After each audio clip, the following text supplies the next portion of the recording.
Hello everyone and welcome to the Gamestars League Season 1 for Brawl Stars. I am Lethal. Joining me as usual, this handsome devil, it is Teddy. Teddy, how you going on, mate? It's the last day of the decider matches. Yeah, as you said, the group stage is coming to an end tonight. We have 6 more teams that will be battling out throughout the day to secure a spot in the playoffs, but only 3 can make it. We already have 13 other teams that qualified. I mean, you know, I think this is a beautiful way to end the group stage. We got quite a match ahead of us later on as well. 2 big teams that ended up being in the group of death, so I'm particularly looking to forward to see that one. But overall, man, I think we are in for a treat. All right, here we go. All the teams that have 2 wins are qualifying already for the international playoffs. That's going to be Blood Diamond, Uchiha Clan, Mood Gaming, Module 7, SK Gaming, FA Russian Elite, Zero Zone Spain, BB Army, AC Milan Clash, EXO Free Agents, 3T Gaming, Tea Drinkers, and Unima Gaming. We had the groups A until C played out yesterday. In Group D, we had a free win. Group H was played on Wednesday, but Group E, F, and G still have all their decider matches to be played today. That's right. We do normally have 4 decider matches, but we've only got 3 this time round, as our Sky won't be with us, sadly. So it means BB Army, Bojo's Army, is going to be going straight into the playoffs. So they'll be happy about it. Obviously, not too happy in terms of how, you know, the wins come about. But yeah, it's just one of those things, you know, when there's technical difficulties with that team. But never mind, though. So we've got 3 great matches anyway. Taking a look at the schedule. As you can see, Kozaki will be playing against Chernobyl Dribblers later. And then one of the big matches, which Teddy's pointed out already, and that's the Reply Totem versus Big. And last but surely not least, it'll be Max 2 versus Platoon. So some good games coming up. Yeah, for sure. It's definitely going to be an interesting day of matches, as once again, just like yesterday, the odds are big here for every single team. Either you qualify for the international playoffs or you go home. There's no more second lives. There's no more loser bracket. None of those shenanigans. Straight up going to those playoffs, or it's the end of the journey. As you said earlier, we're going to be kicking things off with FA Kozaki versus Chernobyl Dribblers. Definitely an interesting matchup. 2 of the teams that we might not have seen the most from in other events.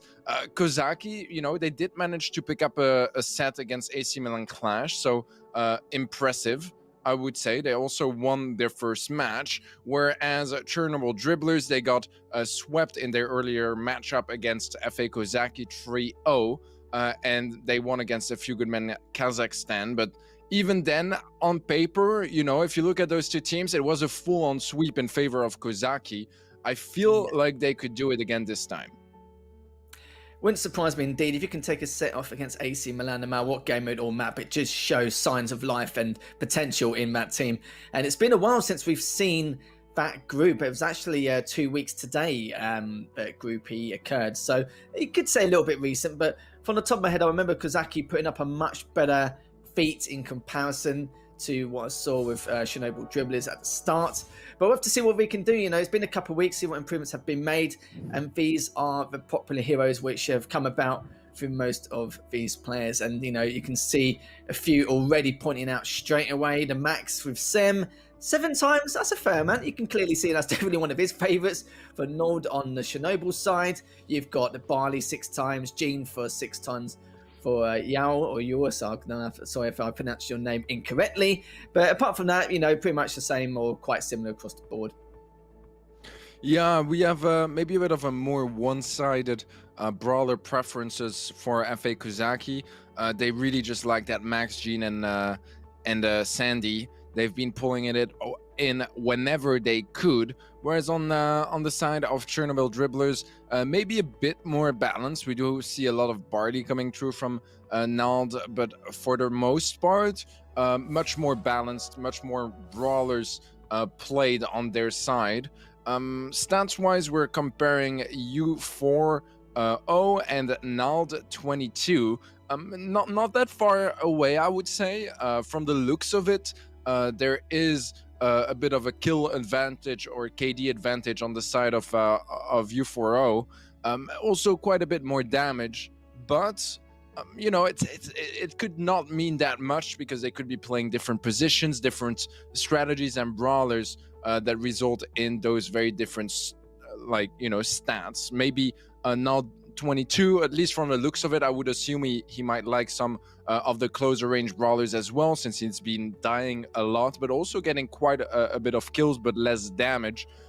Whereas maybe, you know, from U4O, a bit more snipey, a bit more from afar, staying at a safe distance and getting both a lot of damage and kills from afar. Our maps and game modes, everyone are going to be Magnetic Field for Hot Zone, Rustic Arcade for Gem Grab, Dry Season in Bounty, Kaboom Canyon for Heist, and then finally Bot Riot for Siege. Yeah, it should be an absolute banger to start off the day. And yeah, you talk about the kills and the deaths of one of those players. Yeah, that is right. You know, sometimes you've got more deaths and, you know, you're only going +3 rather than, like, you know, the standard +17 or something like that. You know, he might not be the one with the Hoover doing cleanup duty. It might just be the fact that when he pushes up, he's the one who initiates the fights first, and then he'll have to obviously go from there. And even with the damage count as well, damage could be reliant on the fact that on the Chernobyl side, they haven't played as many games, just due to the fact that on the side of Kozaki, they played at least one more set, and some of those game sets could have been 2-1. It just depends on the circumstance of how prolonged some of those games are. So it could be, yeah, a mixture of reasons. But we are going to look at the bans and see what is going on. Bell as usual, but that's on the side of Chernobyl. But on the other side for Kozaki, we do have the Poco. Yeah, I think the Bell, we talk about it every day because it's a ban we see every day, almost every match, to be fair. It is the go-to ban at the moment, the strongest brawler in the game, the most versatile brawler as well, which makes it a very easy ban target. It's going to be good everywhere and very good in a couple of places. So if you just get her out of the mix, you just make sure that you can stick to your plan, stick to your comps, and they won't get compromised by the Bell Poco. I usually really like to see that as well. It is a bit of a confidence ban. Usually it's going to be banned by the favorite of the two teams because they want to remove any sort of RNG from the comps and from the picks. They just want to make sure that Poco double tank is not a strategy that is available in the hands of their opponents, so that themselves they can have a bit more breathing room in their comps, make sure that they don't constantly need some sort of an X factor to deal with those tanks, because when Poco is available, you very often on a lot of maps and game modes are gonna have to make sure that you have at least one brawler that can deal with those tanks, because otherwise it's just game over if they go for Poco double tanks. So it leaves them a bit more breathing room, I would say, a bit more freedom in their picks, and just overall less stress as well for the comps, because you don't have that constant mind game of thinking like, oh, they're gonna go Poco double tank, in the first game of the set, or as an answer once they lose, or to close things out and surprise their opponents. None of that. Play it the classic way, and that's probably where Kozaki is the better team anyway. So I think it's a good ban on their end. The ban's definitely in their favor, in my opinion, for this matchup. Yeah, with Poker's a good healer overall, has decent range on an attacking. It's like you said, with many comps, he can be a real nuisance. So maybe they dealt with that in the past. They're just going to cover all areas. And I think on the side of Chernobyl, I think that Bell is just a safe pick, like you said earlier. We see it at least one every 2 series. Like every 2 series, we'll see it picked at least once, or both teams selecting it, and every single time we're just like, oh, look, someone else who bans Bell, how boring, At least actually allow them to play for once. But it doesn't matter, because we know one way or another it's going to be selected. If it's one of those two or Gene, etc. It's just the same thing pretty much every single time. But I'm interested to see what Chernobyl can do here. I think what we've seen from the stats in terms of the group stage, on how I think the only thing we can go by, because obviously these two haven't played against each other yet, is more to the fact that Kozaki actually put up a better fight against AC Milan. That's all we can go by so far. There were some sets where just weren't even close at all, but there were some where they were a lot better. I'm just trying to remember from the top of my head exactly which game mode it was, but we'll probably see signs of that if we actually get to it as we go into set number 1. And you see the Brawlers, Stu, Sandy, and the Mortis. On the other side, the Max, the Sandy, and the Gene. Yeah, so far a bit of a lead for Chernobyl Dribblers. It is an interesting map as well. The teleports, it's something we saw SK use a lot on their match day, because it was one of the maps they ended up playing. Look at the Naruto hair thingy from U4O, definitely coming in with some style. The pool from Castillo as well is going to be another kill. Well, it's really close actually, but yeah, we have yet to really see them using those teleporters super efficiently, to be honest. That is going to be the flank now, but doesn't really capitalize on it too much. Good stuff from the Mortis there. Sam able to do a lot of damage, pick up a kill as well, and Kozaki taking a slight lead, but nothing too significant so far. Both teams struggling to really maintain control. That pool there is going to be making a bit of a difference, as Chernobyl Dribblers will start getting a bit more of a lead. Yeah, you can see there a couple of players on the side of Kozaki were struggling. Nod managed to take down Sam in the end, and all 3 of them are still looking very good compared to what we've seen previously. As you see, one of the players that did fall through, but it didn't matter, as Nod managed to take down U4O. Nod also took down X at the same time. That's already 2 down for Kozaki. They only need 10% more as his time is ticking away. They're literally just pushing for dear life just to try and get him out of the zone, but it's going to be too little too late. And on the side of Chernobyl, they are the ones who take the first game of the first set. Yeah, good stuff on their end. Definitely the start they want as well after losing trio against Kozaki 2 weeks ago. So good stuff, man. Really good stuff. I think the Sandy was a big difference maker here, just able to consistently win against the Stu, cover a lot of ground, and that super is so strong in hot zone, especially when you have only one zone. It just gives you a lot of control, pushes your opponents back, and overall makes it easier to survive because you can dodge easier, because your opponents don't even know where you are anyways. So yeah, it just put them constantly a few steps ahead of Kozaki, because they had that full control of the center with the Sandy so many times. And I think the Mortis and the Stu were actually putting quite a bit of pressure, but they were struggling a bit to find the good timings to pinch together, and therefore very often they just ended up like going in and picking a kill but then dying right after. And because Chernobyl were the ones like fighting in the zone for that zone control, they were still banking some percentages, and they would leave the fight, sure, was a trade, but still was a player in the zone.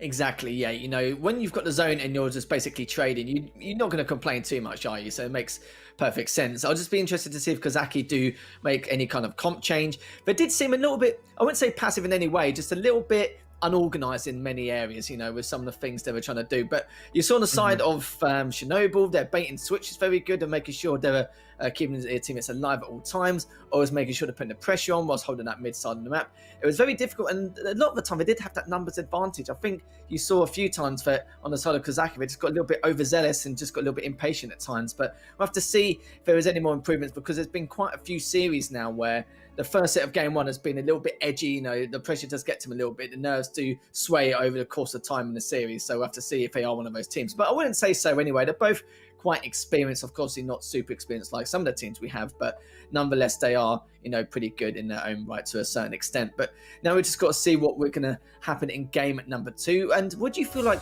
Kozaki need to do differently here? But actually, I was going to ask you that question, but don't worry about it. We're going to go straight into the game anyway, Teddy. No mucking around here. And as you can see now, we've got Gina, Sandy, and the Max on the side of Kozaki. And we've got a slightly different comp here for Chernobyl, as I just witnessed the M's as a change as well as a couple others. Yeah, I would say that overall the comp advantage from last game was for Chernobyl dribblers. This time it's very even, but it seems like they can make the M's work early on. Nice gadget from Null to come back full HP to that fight, and he's able to get some nice tags off on X. Well, a good start from Chernobyl dribblers, but Kozaki, they're definitely still in a position to take control back. Sam should be falling. It is going to be a trade as U4O is able to pick him up. But so far, Chernobyl dribblers have a lot of control, and Kozaki is struggling a bit to answer to it. Yeah, they're looking very good. But as I say that, though, on the side of Kozaki, X managed to take down one of the players. Hero took down X and traded him out anyway. And still the 3 members of Chernobyl just absolutely hammering away here. And their coordination has been so good. Hero now is just pushing up ever so slightly. Nolder's going to be with him to add on the extra DPS. Sam is just going to go, Sensor's going straight away, overextended to try and clean up Nold, but sadly it didn't happen. X now needs to be on standby until U4O comes, but it's going to be way too little too late now, even if they've got that initial kill. A little bit more time, they maybe could have made something happen, but that was way too little too late. And already Chernobyl are the ones who are up on the first set. Yeah, good stuff on their end, man. They feel super prepared for those maps.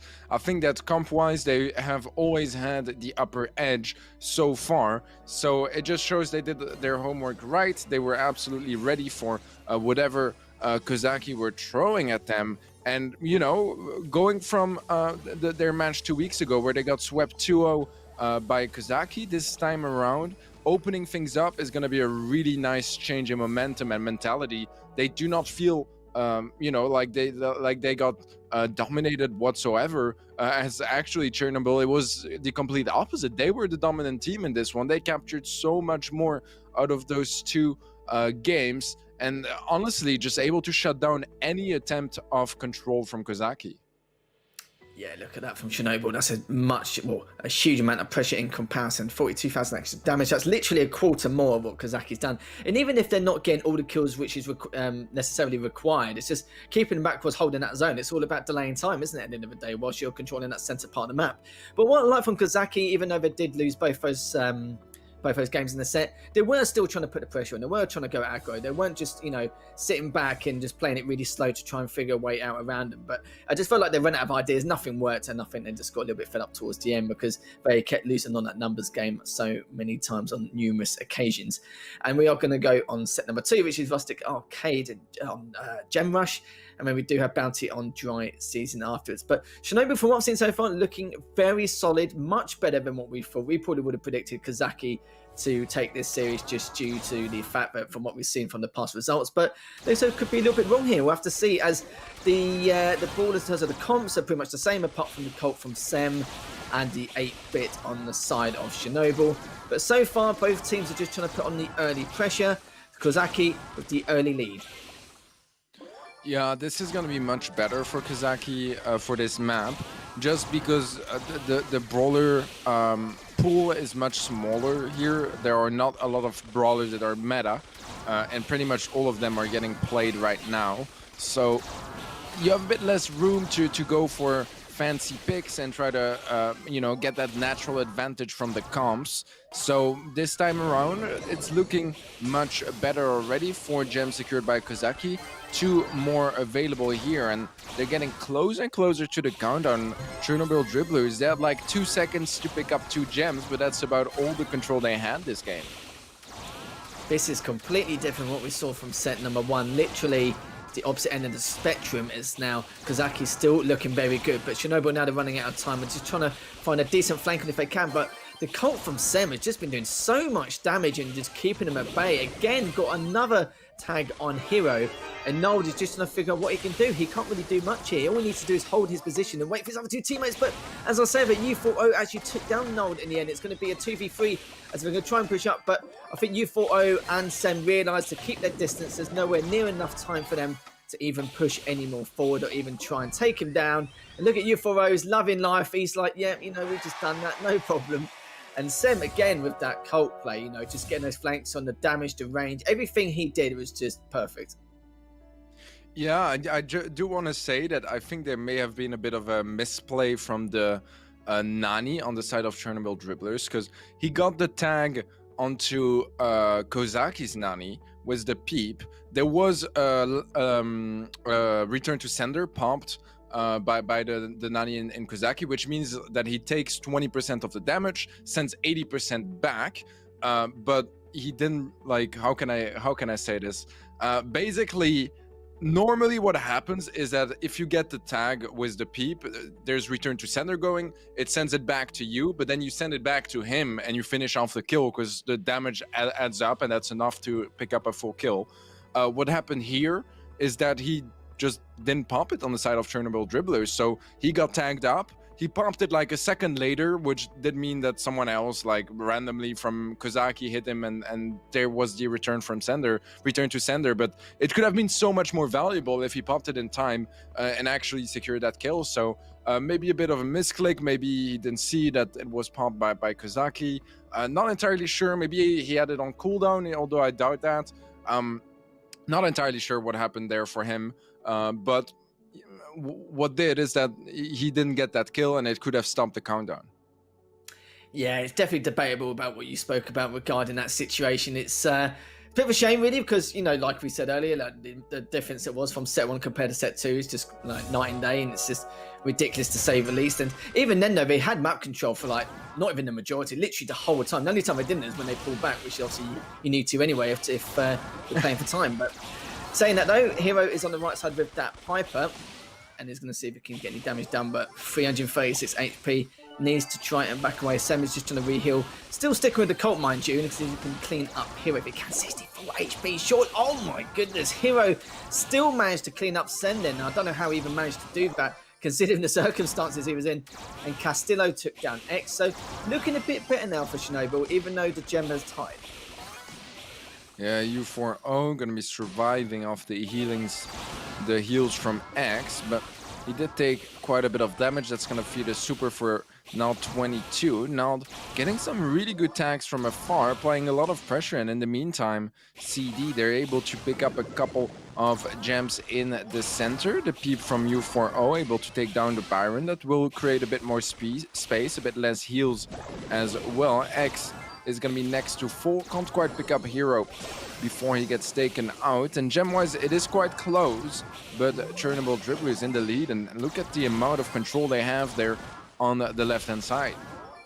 Switching to Piper's made a much bigger difference. Now we've got more range in that right lane. I feel like Sem's been struggling a bit more with that cult. And you can see now, like, he's actually switched to the left side to try and do some damage here. But even though, Chernobyl are up 8-4, they do have that mid-control. But Hero's just been such a pain in the backside here, Teddy, just making sure to get some damage done and just pull away. But the things are, Hero's just making sure he stays alive at all times, and you've got to be careful now because they're being pulled all the way back. And even if Chernobyl come back in this and get that center control, there's still the possibility where they can't pull back. They need to try and win this next team engagement. Hero again, look at 85 HP, 64 HP. There's so many different times where he's just barely been able to pull back and actually cover at the right times. And U40 taking down Castillo there. Could be their time to push up to collect his almost final gems, but they're going to have to hold the center off for the next 30 seconds if they're going to continue to try and win this set. Yeah, nice snipes from Hero once again. He's been very consistent on that Piper, getting a lot of value so many times already. But look at the amount of gems in the center. They're gonna go pick it up, and they're able to because of the space Hero is making on the left-hand side. Sam falls to Castillo, and CD, they're looking really good right now. They might actually pick up this game, and this would be widening up that lead a bit more, creating some more space for them as well as they keep asserting dominance against Kozaki. Sure, Kozaki was a really solid first game of gem grab. This was completely different, and as you said very rightly, from the get-go, to be honest, Hero on that Piper was the difference maker.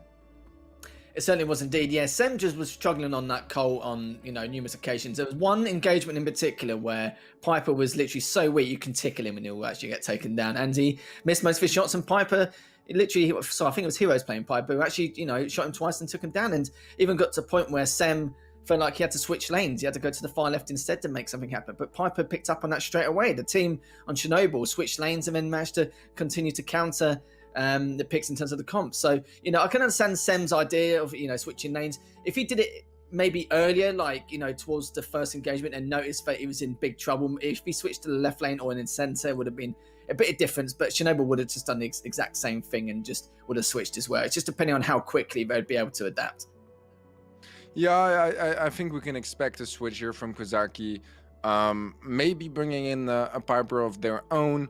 There's not a whole lot of options because Piper is such a good duelist, and it's pretty much the only one available here, to be completely honest, because Colt overall is probably a better brawler than Piper, but in a 1v1 versus Piper, it's gonna struggle a bit because it got less range, and also if you get hit like by 1 or 2 bullets, you can dodge the rest of the spray, whereas for Piper, you get hit once, you take the full on damage. So I think that makes a big difference here. And with Bell being a ban, well, I feel like the only option is to go for a Piper yourself or go for something more aggressive. We could even expect maybe a Mortis, but look at that, none of that. We have the 8-bit instead, back again from Hero.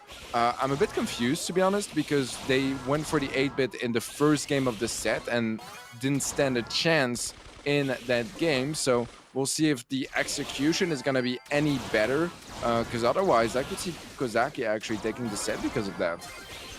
Yeah, I'm assuming that Hero thought that Sem would counter Piper with something else, and instead he's actually stuck with Colt. So wouldn't say mind games, but I think he just took a risk and go, well, I'll stick with Colt anyway, and if something happens, then I'll just have to try and adjust somehow, some way. And luckily for him, he did actually switch from Piper to another brawler. But switching to 8-bit, we'll see what we can do. We know the range is a bit less compared to the Piper, but what difference can he actually make? Because already now, Kozaki has got 7 gems. It's only been 30 seconds into this game, and so far so good, as Hero actually took out the guy, I can't remember which player it was, who actually had all those gems in the first place. Is Sem's trying to keep him back with that Colt still.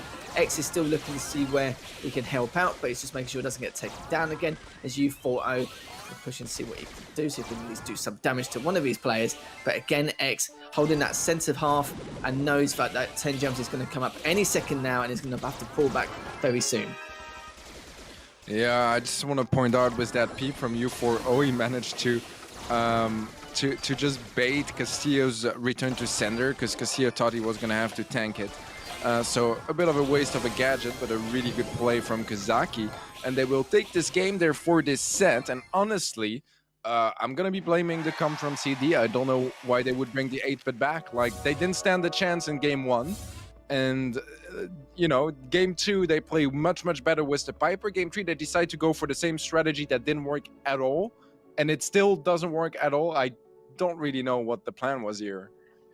Yeah, I think I just have a feeling that they just looked into it too deeply and just probably overestimated the side of Kozaki. I think they made the assumption that maybe they're going to choose someone to counter Piper, and if they do that, then they can use the 8-bit and go back to the original strategy like you've already said before. But sadly for them, like, Sem was just like, nah, I'm alright, I'm just going to stick to the Colt, do the exact same thing. And maybe Sem was thinking, well, do you know what, if you do have the Piper, I'm going to have to keep, dodging and weaving and keep playing on the opposite sides and just try and adapt around it, knowing that, of course, Piper can outrange Colt by a small distance. And like I said before, if you do miss a few shots of that Colt, then Piper's going to out damage you absolutely no problem. And looking at the stats from that set, still though, Kozaki had 8 more kills, and you can see 15 more gems. Doesn't really matter too much anyway, but it does prove that they had map control a fair amount in comparison to Chernobyl. And in terms of damage, it looks like it's just 50 shy of 58,000 damage, just over. So again, a lot more map presence from Kozaki. Yeah, overall, Kozaki played this one really well. Once again, some slightly questionable decisions made, honestly, on both sides. I'm not so sure either way. Kozaki decided to keep the Colt, for example, after it didn't work out against the Piper. I feel like they should have reacted.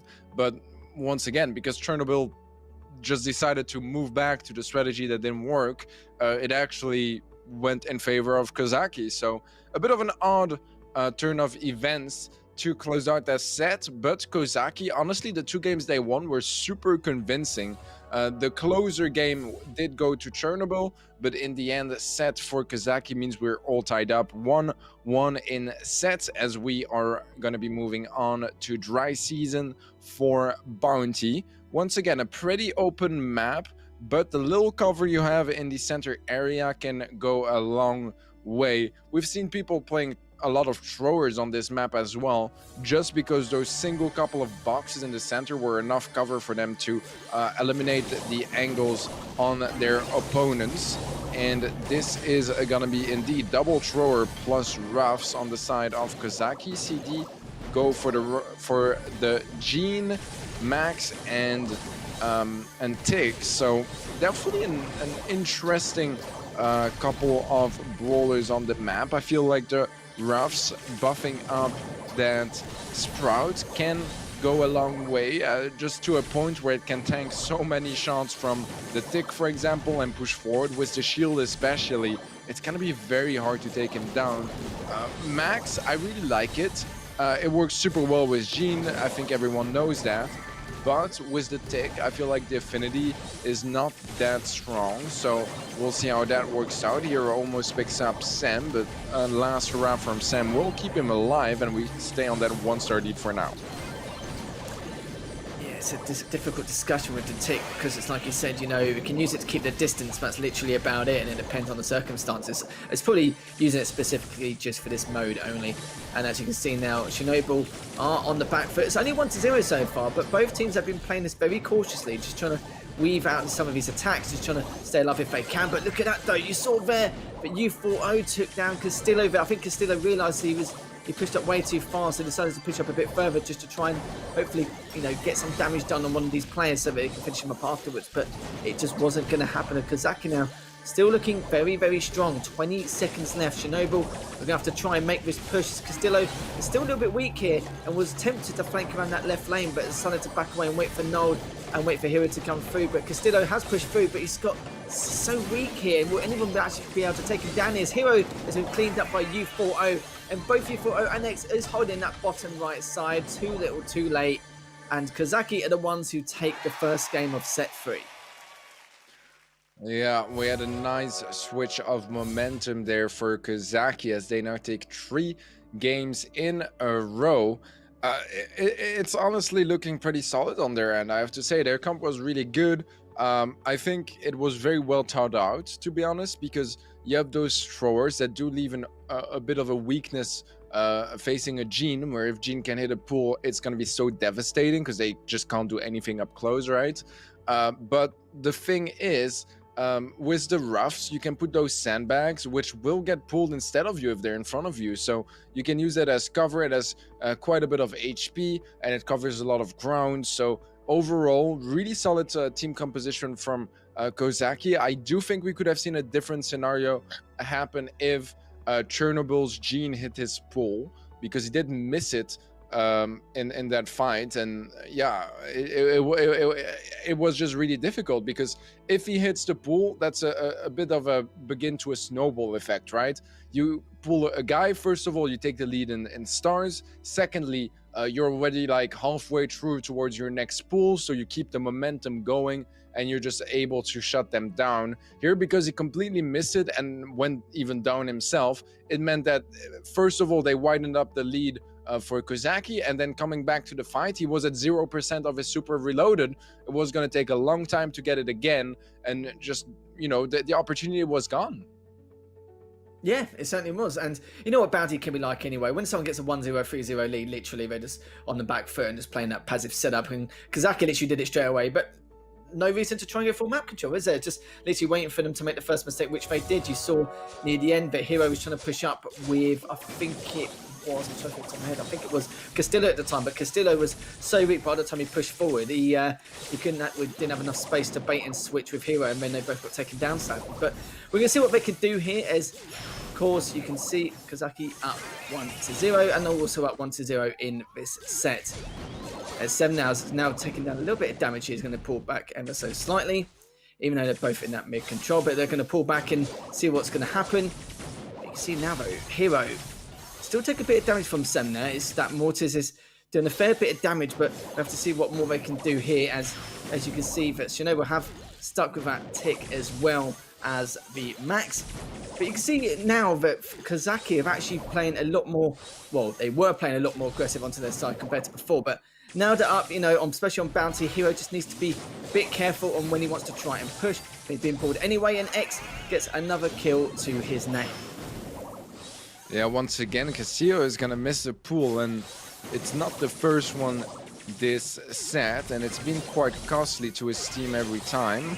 That is Sam jumping in. Nice pull from X, and honestly, when you have the Gene Max on both sides, if your Gene has 100% pull rate and yours has 0, the impact is going to be very big, and you just need to get those pulls to connect, because I don't know, he's losing a lot of value and he's going to get taken out. Sam absolutely wilding in that push, is looking for Nald as well, trolling around him, just dancing around him before going for the attack. And once again, the Gene fight won by X with his full, and Kozaki taking this game and set. It's gonna be 2-1 in sets. What a convincing way to close this one out.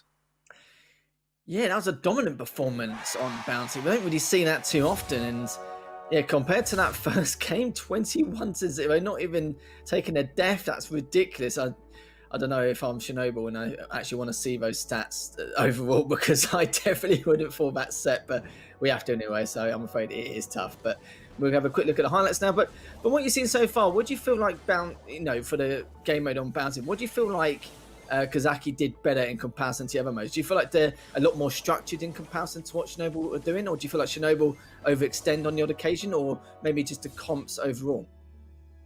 I think that it was quite a dominant advantage for Kozaki because their comps were overall better. I think that the Gene matchup made a big difference as well. Just, you know, I haven't seen Kozaki miss a single pool. I don't remember seeing a single pool connecting from Chernobyl, and they had the Gene in 2 games, whereas Kozaki only brought him in 1. So you would assume it would be the other way around, but somehow it wasn't. And honestly, they were just way more convincing. Getting so many more pulls led to so many more kills, getting your next pull faster as well, and just capitalizing on that value, capitalizing on that momentum, and just rolling them down. Kaboom Canyon is going to be our next set and map. Yeah, I really love Kaboom Canyon. It's a competitive map and has been for a while. I didn't like it when it first got into competitive, but after playing it for a bit, I was there like, okay, this map is quite juicy. The paradise for Colette. I think this is also the map that really brought Colette in Heist, to be honest, just because she can reach the safe from the middle across the water using her super and get that extra 13% damage on safe. Absolutely safely. Sometimes try to connect with an enemy or two that are in the way too there. Get that next super readied up. And overall, Colette is just super strong here. That's why you never see tanks in the center, because you're almost sure there is going to be a Colette in your enemy team. A couple of other brawlers that stand out here on this map are going to be Byron, 8-bit as well. Now recently, Sprout and Barley can be played quite a bit. 2 and Crow is the newcomer to this map. as he has been getting his way up into competitive lately with the recent buffs. And we will have that pro matchup on the left-hand side. 2 Colettes and then a Sprout on Sem. And for Chernobyl Dribblers, it's going to be the Byron. We weren't wrong about the Colette at all. We do see this almost every time on Heist. But now you can see on the side of Kozaki, they do have that sense of control and trying to push their opponents as far back as possible. As Hero take a fair amount of damage. Nord did get picked off after a certain amount of time, but also Sem took down Hero in the process. So they are going to try get as much damage done as safe as possible before the rest of the members of Chernobyl come off on the respawn. But in saying that, Hero did take down X, and U4O has just been literally a statue in this center part of the map, just making sure they can't push any further, just making sure that he keeps his distance, use his range. But eventually, though, Hero has finally taken him down as Nold, Hero, and Castillo are trying to push up, and X did try and push over if he could, but sadly he couldn't, which was a little bit of a shame. And already U4O took down Hero in the process. Yeah, good stuff from Kozaki, though, as they widen up that lead. Good super from U4O. Nice double kill from Nalt22, but he's so low HP, he's actually gonna fall to the poison. Hero is able to get the nice 2-tap on that save. We'll be closing the gap a bit, but with 50 seconds left, it is still Chernobyl Dribblers. They need some more damage if they don't want to be down match point. Hero gonna fall to Sem. I wanted to point out Sem, I think is playing the gadget that gives his wall back after he places it, and the overgrowth star power as well, which are very interesting decisions considering how many bushes there are on this map. But I actually really like it. I feel like it's given him a lot more space to work with, and he's been so impactful for his team. We got a push coming in from CD on the right hand side. It is matched by a push from Kozaki as well. We'll see who is quicker. It is a 3v1 in that bottom side, but look at that, the percentages are lining up for Kozaki as they pick up this game. It's gonna be match point, Lethal. Certainly is indeed. Little base trade there, and you know, you saw from the outcome and the amount of DPS they had, yeah, they weren't going to catch up, sadly. Maybe if I had more time, yeah, they would have been fine, but yeah, it would have been way too risky. But you're right though, yeah, Kozaki now 1 game away from taking this series 3-1. Can we do it though? You know, it wouldn't surprise me here because they've won so many games in a row, they've kind of fixed what needed to be done, looking fresher, looking much better, looking well structured, one well polished off, and it's good to see because it's just maybe it took him a few games to get into it. Maybe Hot Zone isn't their cup of tea. It could be numerous reasons. I'm sure, like, you know, if we ever did have an interview with him one day, we can question that and ask. But going into the next game, what do you feel like on the side of Chernobyl? Like, what changes need to be made? Honestly, I think they might bring in the Sprout themselves. Just because with the strategy from Kozaki, basically they would just pull the wall and then use the gadget to take it back and have your super available again like 1 second before it would disappear anyway. So it just meant that he had his super so often that the wall was on the right hand side constantly, and that he could just harass his opponents, create also space for his teammates to get into the center early on through that strategy as well. And I think it was really, really nice to see on there. And I wouldn't even be surprised if Kozaki switched out the Sprout here, because it was a bit maybe of a one-time trick. We will find out though as we hop in now. And indeed, we have the Piper now on U4O and the same team composition from Chernobyl Dribblers. Already now X pushed on that left side, could be able to clean up Hero if he gets close enough, just barely out of range, but not anymore as he had to push back, and X managed to clean him up beautifully and still trying to keep that centre half. But still though, Kozaki is still looking very, very good here. U4O is taken down, so U4O was actually taken down Nold there, and it's still only the side of Hero where he's taken a lot of damage from Sem, as he's now done a little bit of damage to the safe, only 13% less. Sem took down Hero finally, and Null's been taken down as well, so this is not looking like a good start for Chernobyl here. Yeah, I like U4O going for a lot of shots on the players rather than on the save. Super from Hero doesn't find any connections. U4O looking for some of his own, but is not able to find all that much. He's going to be pushing up, and look at this. They should be able to close this one out with the super from the Piper. and maybe a follow-up shot. Oh, 2% left. That is a dominant start. I think Casio may have given up there for a second. Not entirely sure if they still stand a chance anyways. But it is going to be a tedious journey as U4 goes for the dive, should be able to get the finishing shot. And there you have it. Kozaki able to take down Chernobyl Dribblers once again. I would say Chernobyl challenged them a bit more than 2 weeks ago when they faced each other in the semifinals. But still, it was very convincing from Kozaki, especially I would say that gem grab is where things really went wrong for Chernobyl. Where they just did some mistakes, man. They made some pretty big mistakes comp-wise, some poor decisions, which led to Kozaki just exploiting it to get some more momentum, to get more confident, more comfortable in their gameplay, and pick up this big win. I felt like towards the end they just made the assumption that they actually already lost, but when they saw it was 2%, they're like, oh, okay, right, well, we'll try and continue on, but we still need to get full map control and like at least 2-3 team wipes before we can even push in. And even then, you know, the chance of them getting behind us or flanking round is, you know, a strong possibility depending on where they've been coordinated. But yeah, you're right, you know, Chernobyl did put a little bit of a better fight, you know, especially at the start. Maybe Hot Zone is one of their better game modes, and Kozaki, it's very strange because there were some games where they looked quite weak and we couldn't really tell what's going to happen, and then there's other games where they were absolutely a force to be reckoned with, and it was a little bit more of a surprise. They seemed more structured on other games compared to others. It was a little bit weird at times, but I feel so for U4 the most. He tried to show off a little bit towards the end and then his cam froze, so I'm sure when he watches back he won't be too pleased, but we caught a bit of it anyway. But from what we've seen from Kozaki, looks pretty good, adapts quite well. A little bit on the back foot sometimes. Maybe they need to think about more in terms of what they want to do in terms of comp change. But when you do make comp changes here and there, it is just a bit of a risk in terms of like what they want to do. But I'm sure people will pick up on the fact that they normally stick to their brawlers rather than actually trying to counter their opponents. Kills pretty much exactly the same. The only difference is the fact that Kozaki just did a lot more better with the objective in terms of execution, and damage 21,000 more, a little bit more, but you know, enough to sway towards Kozaki in their favor.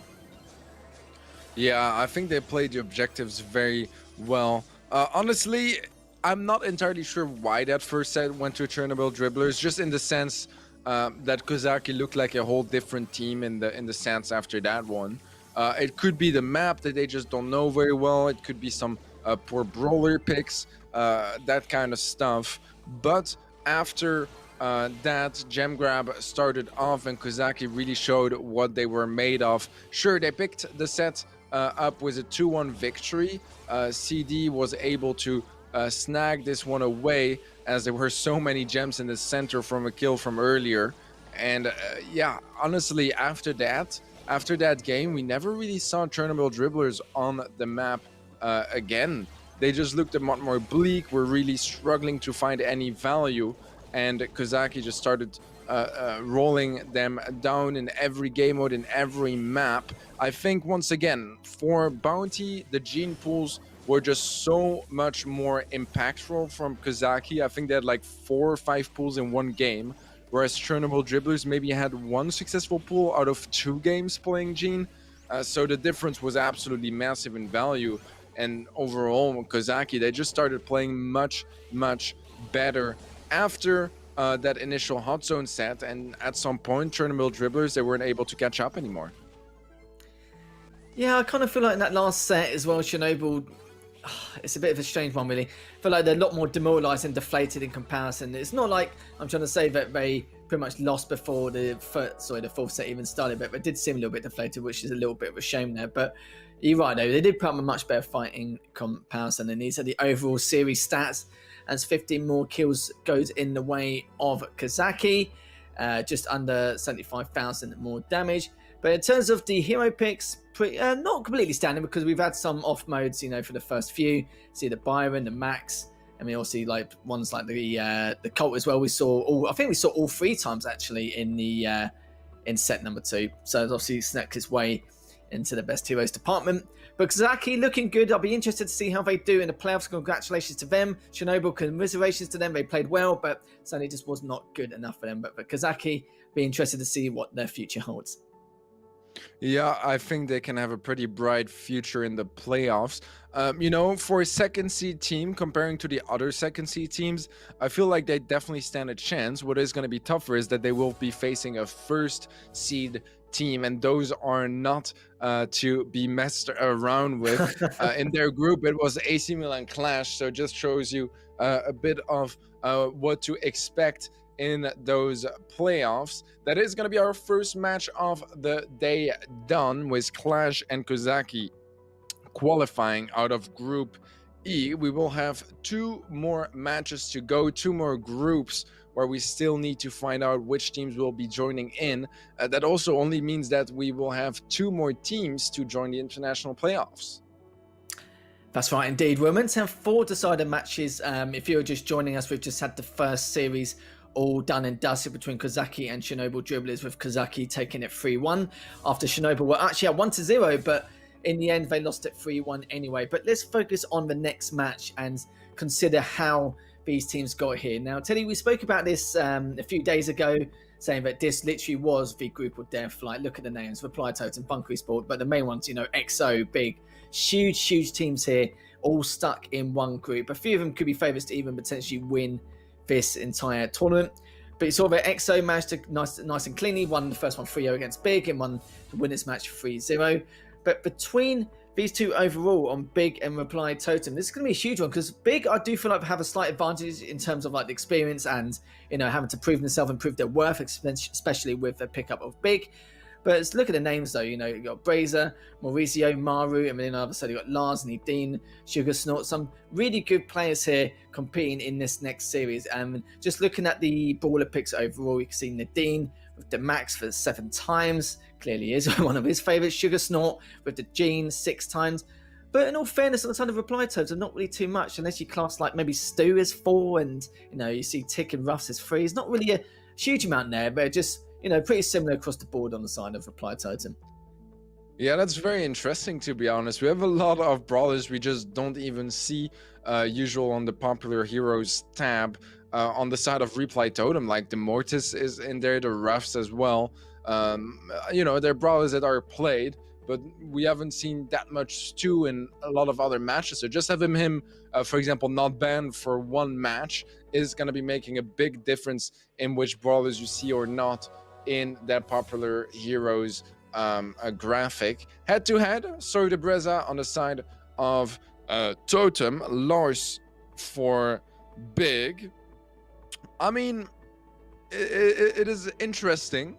It is interesting. I think that Totem gave away a free win, which is why they have less stats available. It's only the stats from the match that they won, whereas Lars, it's also the stats of the match that they lost against AC Milan Clash. So not against Clash, against XO, sorry.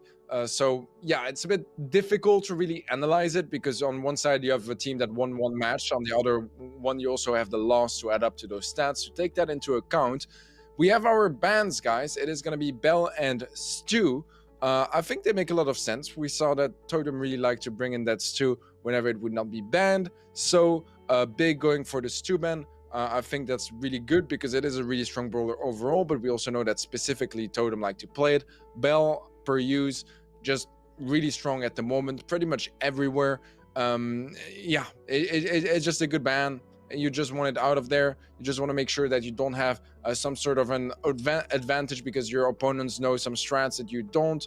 And when there's new brawler coming into the game, it's going to influence all the comps. If you just ban it, you're a bit safer. It's understandable. We'd rather play to the best of their ability rather than try and counter anything else, which is understandable. Of course, when a new brawler or new map comes into play, it takes a while for the metas to establish, both in terms of comps and maps. But looking at the first set, though, all the maps and modes, shall we say. The first one will be on Hot Zone. It will be Ring of Fire. Then we play Brawl Ball on Center Stage, Heist on Kaboom Canyon, Bounty on Snake Prairie, and then last but not least, we've got Siege on Olive Branch. So nice selection there. And it's like you said with the stats earlier on, the only thing we could maybe go by is trophies, but let's be honest, we're not going to go through people's matchmaking ranks or matchmaking trophies because, you know, that's not really something you go by. That'd be a little bit silly. But yeah, in terms of average, like, you know, if you look at the median, yeah, sure, you know, Bracer had +4, you know, but then again, like you said, it wasn't really many sets or many games played. So I think stats we can just literally throw out the window for now, because there's no way I can imagine him being behind by 205,000 damage. That's just ridiculous, unless he was AFK half the time, which I don't know, probably not, but yeah. Yeah, I feel like damage in general is really hard to compare, because if you have, for example, a very long match that goes down to 5 sets, you're going to have so much more damage than a team that dominated and won in 3 sets, right? Because you just played a lot longer, a lot more games, a lot more sets, so a lot more data and a lot more damage adding up. So it's a bit complicated. I think it's a more just of an indication of how much they played, or it's a bit tough. I wouldn't look into that too much. I much more like to look at the kills and the death. But once again, just because Reply Totem forfeit a match last week, or was it this week? No, this week actually. They, you know, we have a bit less data on their end. We only have the data that is obviously a bit skewed from their win, whereas Big, they also had the match they lost, so that's a lot of death adding up, especially when you're playing against EXO. I can tell you are going to be dying a lot. So yeah, I think we can kind of leave that out of the bag for now and just talk about the teams in general. Totem, Italian team, Italian roster, very well known in Europe at this point. They've had some international success for sure. They qualified for the monthly finals for the first time in their existence last month, so congratulations to them for that. Actually this month, right? So like about a week ago. Big Clan, on the other hand, they qualified for the April monthly finals, where they performed all right. But before that, they were already quite a hot team. A lot of people talking about them when they were still called the One Trick Ponies. I missed the name, but overall, it's a really tough one. I would not be surprised to see either one taking it here, because they're so evenly matched. This is why this is the group of death, right? We have EXO that was the favorite of that group, but then in spots 2, 3, and 4, you really don't know who could have made it out, and it is going to be either Totem or Big, but I honestly can't tell you which one, because they're so evenly matched. Yeah, it's difficult. Even Bunker Esports, who've been eliminated already in the group stages, they were in April's monthly finals, if I remember rightly. So it's not like, you know, they're not a force to be reckoned with. I could be wrong, but I was just probably just need to. I think it was May, check, but yeah. Yeah, sorry, it was May. Yeah, you're right. Yeah, so you know, it was, you know, not too long ago, but at the same time, you've got to remember that, you know, it just shows that they're also a big challenger in the EMEA region, like just Europe as a whole. So the fact that they got eliminated in 4th, it just shows how tough this group is. But you're right, though, like, you know, I'm not going to throw a prediction at you, because I'm not a bad person. You know, I'm not going to make you. It's like Rhino's not trying to choose between your parents, because of the fact that it's going to be so close. It's going to be absolutely unreal. But Big, all I can say is they looked really good. You know, not in the first series, but when they were in the elimination bracket before, they looked much better. They looked very, very strong. I kind of feel like Big are one of those teams where if it was an open event or an open tournament, over time they'll just get better and better as each series goes on. They're kind of the ones who can make a Cinderella story, and if they went off early into a loser bracket. But this is the problem you see. You know, it's for the first series and the last series of the day for them. So if they want to try and turn up, they need to do it now. I feel like Big may have the edge in a couple of areas, but the only problem is because it's the first series of the day, I'm not sure, depending on the circumstances of what they're in. But we'll see. We'll see what happens here, as we are going to look and find out what is going to happen in set number 1, game 1, and find out which team is going to try and get the edge at the start. Yeah, so far Totem with a bit more control. One thing I want to add about those two teams is that overall Big is a lot more consistent. And when I say consistent, I mean consistently good.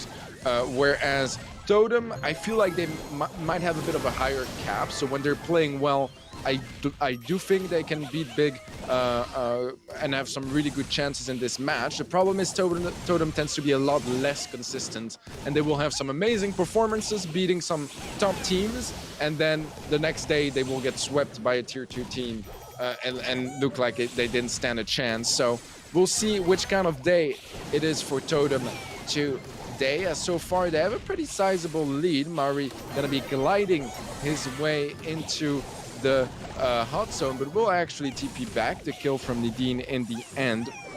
Close affair when it comes down to those fights, but the percentage is still much in favor of Totem.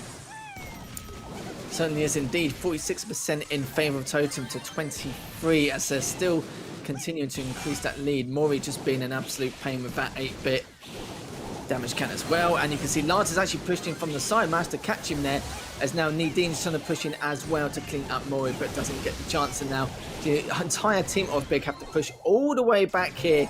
But Sugar got taken down right at the very end. Mori takes down Lars, and now they've got to wait to play the numbers game once again. As you can see, Totem's already up 85% to 30. It's not looking good here, Teddy. Indeed, quite a good lead here for Totem. They will be able to close it out and get the first game.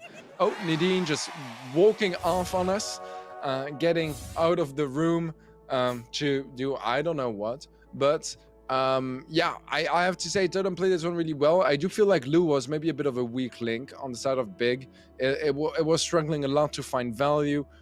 You know, the gadget, it looks fun because it saves your life, you know, for a second, but after that you die immediately, because usually you're gonna pop it once you're already low HP, and that means that people just wait for you to not be invincible anymore and pre-fire you, so you just die as soon as you're not. So yeah, it was hard for them to find a lot of value of the Lou. I do like Lou a lot. I think it's a very at least it's in its best place it's ever been so far, but it was really struggling to find as much value as it was hoping for, especially against an 8-bit that, sure, if it gets frozen or if it has to glide in the zone, it's not ideal, but it can tank for a bit, so it kind of like counters the idea that you can't step in the zone whatsoever, because he would just get in the zone anyways and get some nice capture time. Sure, he would get frozen, sure, he would get hit a bit, sometimes he would die, but for the most part, if he got in danger, he would just TP backwards, heal up, and do the exact same again. So yeah, I think overall the comp a bit better on the side of Totem. I like the Sprout as well. I thought it was a creative idea to find a bit more control, and just overall get into some nice positions, some nice angles, and shut down the Ember as well. Yeah, Big will need some sort of a response, maybe a brawler change, maybe just a better execution. I'm not entirely sure what they're going to come up with. I'm pretty sure we will see the Lou fall off, and maybe something else instead of the Ember as well. Maybe the Sprout coming in on their side as well. I like Mortis on this map as too, especially because you can kind of get in that enemy backline and go for some like wide flanks and such. So maybe that is something they're willing to bring on the table. We shall find out. We have the Bam and the Bardi this time on Big. We'll keep the Lou. Interesting decision. I mean, it's not a bad duelist in the center, but I feel like overall 8-bit is a bit more consistent. Sugar will be placing that healing station, and that's going to be a very advanced position from Big early on. Do you know what? In that last game, I don't even think Mori died with that 8-bit. I can't actually remember, because I felt like he was in the zone so much, I don't think I even see him got taken down. Or if he did, it was only once, and that was literally about it. But I could be right at the fact he didn't die last time, but I don't think it's going to happen this time round, as the comp just seems much stronger and a lot harder to try and defeat. Is Totem are now the ones on the back foot. Big with a nice early lead here, going into this first minute, heading to the second minute very shortly. But now Totem are the ones who are trying to answer back. And you saw Maru tried to do so much damage with that Mortis, which he did, but in the process, you know, no one's going to be able to clean anything up here, as Maru's going to try and pull back with that 8-bit as much as possible. Maru's just literally barely managed to come into play. But will he take out Paramir, as he's doing so much damage to Sugar? But will he be able to finish him off, though? That's going to be the next question, as he will not, as actually it was Maru who almost got cleaned out, almost left on 267 damage. But Sugar's done so much work here already, just keeping Maru at bay, just making sure Mori doesn't really have any room to breathe to even try and push up. Finally, they got map control again, but Sugar's almost been finished off. He's only left on 1740 HP. Nadine is going to see if he can make something happen, but Maru, just managed to take him down. He was actually in between all three of them. Brazier takes down Lars in the process, and you can see here Big almost won this, only 76% to go. But Mori has cleaned up one more, but it could be too little too late. We'll see how Big can come back and try and get this map control. Oh, doesn't matter. Never mind. Big finished up anyway. So Big win game number 2, and it will be going to game number 3 in set 1. Yeah, that was an interesting one. I feel like Maru was just never against the Barley, which I found pretty interesting, to be honest. I feel like that should be his main target, his main priority. I also do understand that as a Sprout, for example, you want to be facing another thrower rather than something like a Pam. But at the same time, it did mean that it was Maru on that Mortis against the Pam. It's not an easy matchup. Like, you should be able to win it most of the time, but it's kind of 50-50 as well, because if there's a healing station available with the gadget as well from Pam, she's going to get just more HP and will be able to tank a lot more, whereas you only get your super every like 4 attacks or something, so you'll get it once, maybe twice if you're very lucky and survive throughout the fight. So yeah, it was just a really solid game from Big. I think the Maru going for the Mortis was a bit risky, and the risk did not pay off in that game. I would love to see him maybe just go for it again, go for a bet that, you know, his opponents are going to switch off, maybe from that Pam or something along those lines, but it was working for them, so it could be a bit of a risky bet if they went for it. Yeah, you saw Sugar on that Pam. He just did a huge amount of work, and it was definitely the right comp change to go in their favour. There was a few times as well, Maru with the Mortis was just trying to take him down in a 1v1. The odd time he did miss some of his attacks, it was very difficult. Pam was just being patient, waiting to, you know, time his shots perfectly, which he had done. But it looks like the Barley has come out, as well as the 8-bit and the Mortis. On the other side of Big is Jackie, Rosa and BB. So completely different comp in comparison. We'll have to see what changes they can make. Is Big already got that early map control, early lead, and we'll see what the response is from Totem. Yeah, triple tank is an interesting way to go, but for Maru on that Mortis, and that's where the bet is going to be paying off finally. He just kept the Mortis, and now with a triple tank scenario, they are going to be, you know, close to each other, which means he can just maximize his value, chain off those supers, get so much healing, so much value overall. Look at that, Maru able to pick up a nice kill. Actually, he picked up the double kill with that super. I didn't even see him hitting the second one. But Nadine is trying to go for the flank on the bottom side of the map. Maru's still alive, will be falling. Now finally Big back in control. They are behind by a couple of percentages, but that could change very quickly. Certainly will do indeed, as Totem coordinated that so well. But Lars actually took up Mari in the process, predicting him to push on through. Sugar took down Mari as well. And now they've got to waste another 5-10 seconds to regroup and make that next push. As Sugar needs to try and pull back if he can. But sadly not the film though, as Mori does take down Sugar in the process. And then again, losing that control on that mid side. Big have already on 88%, 90 now, compared to the 67 of Totem. Totem, every member's in that zone here. Everyone's in that second half. Big already lost 2 members who are going to go for Lars if they can clean them up. Well, surely they will do in a space of time, but it doesn't matter, as Big are the one who take that game and take the first set. Yeah, when you're facing something like triple tanks, you just can't let it come down to, you know, your opponents being a couple of percentages away from winning the game, because they're just going to tank. They're just going to be walking in at some point. You are going to be out of ammo. You are going to miss a shot, and that means that they will get like 2, 3, 4% every single push. And here, you know, that's exactly what happened. That's how they closed out the set. But I have to commend, they played it really well before that. I think that Maru did play really solidly on that Mortis. It just wasn't quite enough. I think the Barley was where they were struggling a lot in that last game, because he was just like basically doing no damage. He was constantly getting flanked as well by a Big Clan on the sides. Great bubble there, getting 3 tags of it. That's a lot of value and gonna get you very close to the next one. And a couple of times like this as well, where Maru just didn't quite have time to pop his super in time. But overall, I feel like we saw some great stuff from both teams. In that final game, it was pretty close towards the end. I feel like if Totem had maybe gotten control a couple of seconds earlier, it could have made the difference, as they would have been able to clear Lars and keep the zone a bit longer going. But yeah, they were just not able to come back from that huge head start from Big Clan. Yeah, you can see the stats speak for themselves. 12 more kills for Totem, 42,000 more damage. And yeah, Totem's reply, very funny, of us actually coming back and did that beautifully as we go into set number 2. So Big though, the question is, can they hold this lead? Is it going to go back and forth in each set? Can Totem make something happen even further? It was very, very close in every single one of those games, but Hot Zone can get very messy at times, and it's not even like strategic chaos. It can just be a little bit of mess and mayhem as we go forward. But Brawl Ball next, it will be on center stage. And between these two teams, how do you feel from set number one? Because from what we've seen, it's still been pretty close. Hot Zone can be hit and miss anyway, can be a bit of a coin flip depending on the scenario.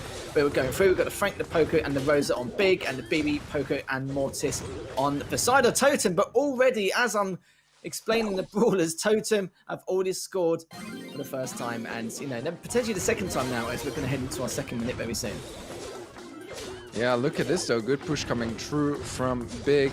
The follow-up goal from Sugar, and that's just what's going to be happening when you have a Poco double tank on both sides. Someone is going to slip through the defense, and it's only going to be the Poco left to defend, and he'll be just walking it in anyways. Maru survives with 3 HP, won't survive anymore as Lars, is just able to pick him up. Story de Breza was a nice bubble, but it could be resulting in another goal here. Actually, it surely will, as Big Clan get goal number 2 for them, secure that game and take the lead in Brawl Ball as well. It's tough. You can't really call a big difference in skill or whatever, not when it comes down to a Poco double tank versus Poco double tank. But they just played it a bit better. I feel like the first goal they had could have been a bit more preventable from by Reply Totem if they just had a bit of a better position. They were really up close on the sides, which meant that it was only the Poco left in defense. Once you are out of range of those tanks, you're just gonna have a free goal because Poco doesn't do any damage against those tanks. Yeah, has okay range, but like I said, the damage no point. Obviously, the heal is what he's there for mainly. And when you've got a Frank on your team as well, with so much HP, it's very, very difficult, especially when they're coming up so close. And that's why we saw so many goals so quickly, even when I was mentioning the Brawlers, they scored straight away. But I want to see what comp changes they make, if it is any, because if it isn't, it's probably going to be a similar outcome. It just depends on either side on how they're going to push for those fight engagements. But no, it's looking very good so far from what we've seen in that first game of set number 2. But now we're going to go straight into the second game and find out exactly what an answer Totem has. As you can see now, Maru does have that Colt on that left side, since it's doing a little bit of damage towards Nadine. Sugar is just waiting for the opportunity to try and push up, with Lars now still playing on that right side, keeping Brazier back. Yeah, Nadine getting tagged up a bit, pushing up close. Mari is able to take him out though. And Sugar looking to get Soy. Nice super from Soy. This could still be a goal for Totem if they play it well. But they are going to need some sort of an opening. Maru could go for Silver Bullet. Does just that, but he's going to miss the shot actually. He doesn't quite break all the walls, and he misses the shot with the ball anyways. So kind of... doesn't go down as he expected. Sugar will get picked up. Still Totem on that assault near Big's goal, but they have yet to really get through that defense. Yeah, it's a shame. It was a nice idea as well, just didn't pay off overall, as Lars now is still trying to hold that right lane. But as I'm saying, that Brazier just breezes straight through him. Ball's still on that right side. This is the times that absolutely push up here. After that team white, it's going to pass it to Murray. He's going to see if he can just slide in. If he can, realise he hasn't got enough HP. Lars is keeping him back. Now Brazier's just waiting to see how far they are going to push and how far they're going to go here. Of course, it's just pushing the ball along to that right lane once again. That's another Brazier was waiting for him. But again, Sugar traded off Brazier straight afterwards. Sugar looking to go very aggressive here. Murray's taking a lot of damage, just trying to keep Sugar back here with that Colt. And on that right lane, Brazier's going to see if he can get his comeback, because it was actually Sugar who did trade him off. But nice little try. Oh, just barely missed out on the side. Maybe if he souped it from a slightly better angle, a little bit more forward, he would have been fine. But Brazier now is going to go towards that left side, pass it to Mori, but not exactly take it yet, as they're continuing to at least take one of these players down before they push up any further. Yeah, but look at this. Lars has an open goal. Somehow, Totem, with a bit of a gap in their defense, leave an opening. And with 12 seconds left, they are probably going to be losing this set here. Lars gets picked up early on. The pass to Soy. Soy with the shot. Oh, it's a miss. 3 seconds. They will be able to close it out in time and force things to overtime. But oh my, that was quite a close fight. It certainly was. There's literally about a second left at the time. But yet you're right, there is sudden death. 50 seconds left. Mari has to try and pull back. He needs to recover if he can. Sugar's just pushing up on Mori, but Mori, you know, didn't really get any damage taken onto him at all. As Brazen now took another one of his own, so that's Lars and Sugar both gone. Nadine's left on last man standing in that right lane. And Mario and Mori just making sure they can keep the numbers up perfectly, but they know one more team wipe and they can get a goal, no problem. None of the players even try and kick it away to give them a bit more time, but that's surely all done and dusted. Yes, it is. Big win that, oh sorry, Totem win that 2-1, and then it's a tied game in set number 2. What a reverse sweep this game was here for Totem. Man, able to score 2 seconds before the end and then to win the match in overtime. That's absolutely beautiful stuff on their end. They played it really well, man. Honestly, I was a bit sad for them that they like were losing until the 2 last seconds of regular time, as you know they had so many chances, so many assaults near that goal from Big, but they were just never able to completely close it off and get through it. Now, you know, maybe they were a bit lucky, to be honest, to be able to score with like 12 seconds left. You know, when the ball kicked in and they managed to get that goal 2 seconds before the end. But honestly, after that, it was super nice from them. So hopefully they can get a bit of momentum off this, start popping off like that game once again for the next one, and then they might be able to take that set. Yeah, it was looking very good for Big, you know, towards that, but Big just took a few silly fights in that sudden death, too much overextension, like especially with Mori was taking a 1v1 in that left side. I can't remember who it was, but you could see clearly that he was massively out of range. I'm not too sure what he was trying to plan, but he didn't want to pull back either. I don't think he cared. I think he just thought, well, you know, I'll just kind of respawn and then try and make up the numbers later on. But it, you know, one by one they were taken down, and then that was it really. They knew that Totem, they knew they only had one more team fight to try and win, or at least take 2 down, and then they shouldn't have a problem afterwards. But yeah, again, another very back and forth game, even though there's a complete comp change on both sides. Yeah, I agree. We'll see what they come up with comp-wise for the third game of Brawl. It is going to be the Amber and Max coming in for Totem. Big are going to be matching the Colt and the Bee from earlier, as well as bringing in the Crow. And the Dean now looking to see if he can do any extra damage on Maru and Mori there, but instead he's going to be the one on the back foot. Maru's going straight in. He didn't hesitate at all in the slightest. As soon as he saw the opportunity, knows Lars is in the right lane, but where he finds him is Lars with that Colt, still doing enough damage just to keep him at bay and enough to try and force him back. But as we say that though, this is Big's last chance to stop him from getting this one goal, and already one of them is going to get taken down. He's going to try and push through straight away, and Maru just sneaks that in as Mori took down one of the players towards the very end. So 1-0 now in favour of Totem. Oh my, beautiful goal from Maru with that movement speed to push up. Sugar is low HP, but he gets the kill. Mari pretty much the last player alive from Totem in defense, but it's not going to be enough to stop the goal from Big. Sugar with a great push on that right hand side, combined with some nice teamwork, some nice passes and gameplay from Big Clan. Nadine will fall early on. This is going to create quite a bit of space for Totem to push up the charge pass to Mari. That is going to be the follow-up goal as well. And Totem, they close things out. They take this set. I just feel like they looked a lot better overall in terms of the map control, the presence and the damage they were doing. You kind of felt like always Big was somehow on the back foot, just trying to struggle their way through. We've seen it on numerous occasions. But yeah, it's just one of those things, sadly. You know, Totem just did look much better in games 2 and 3. And if we look back at the highlights now to see what we can analyse and see what we can come up with. There was a few open goals. I feel like for Big, the 2 open goals they got in set 2 and 3 were, I wouldn't say lucky in any way. It's just the fact that Totem were just a little bit careless on the push. I don't think they expected them to do anything like that, especially twice in a row, because it wouldn't be the first time, and I suppose they didn't expect it a second time either. But in terms of the comps, it seemed to make perfect sense. Maru did do very well with that Colt. As soon as he switched to that in both sets, he was doing a lot more damage. He was, playing the part of Big and putting the pressure on a lot more times than I can count. And Mari seemed a lot better towards that last set as well. So Totem do tie this up 1-1 in the series going into set number 3. And we'll to see if Big can answer back. But still, that's a huge amount, 100,000 damage.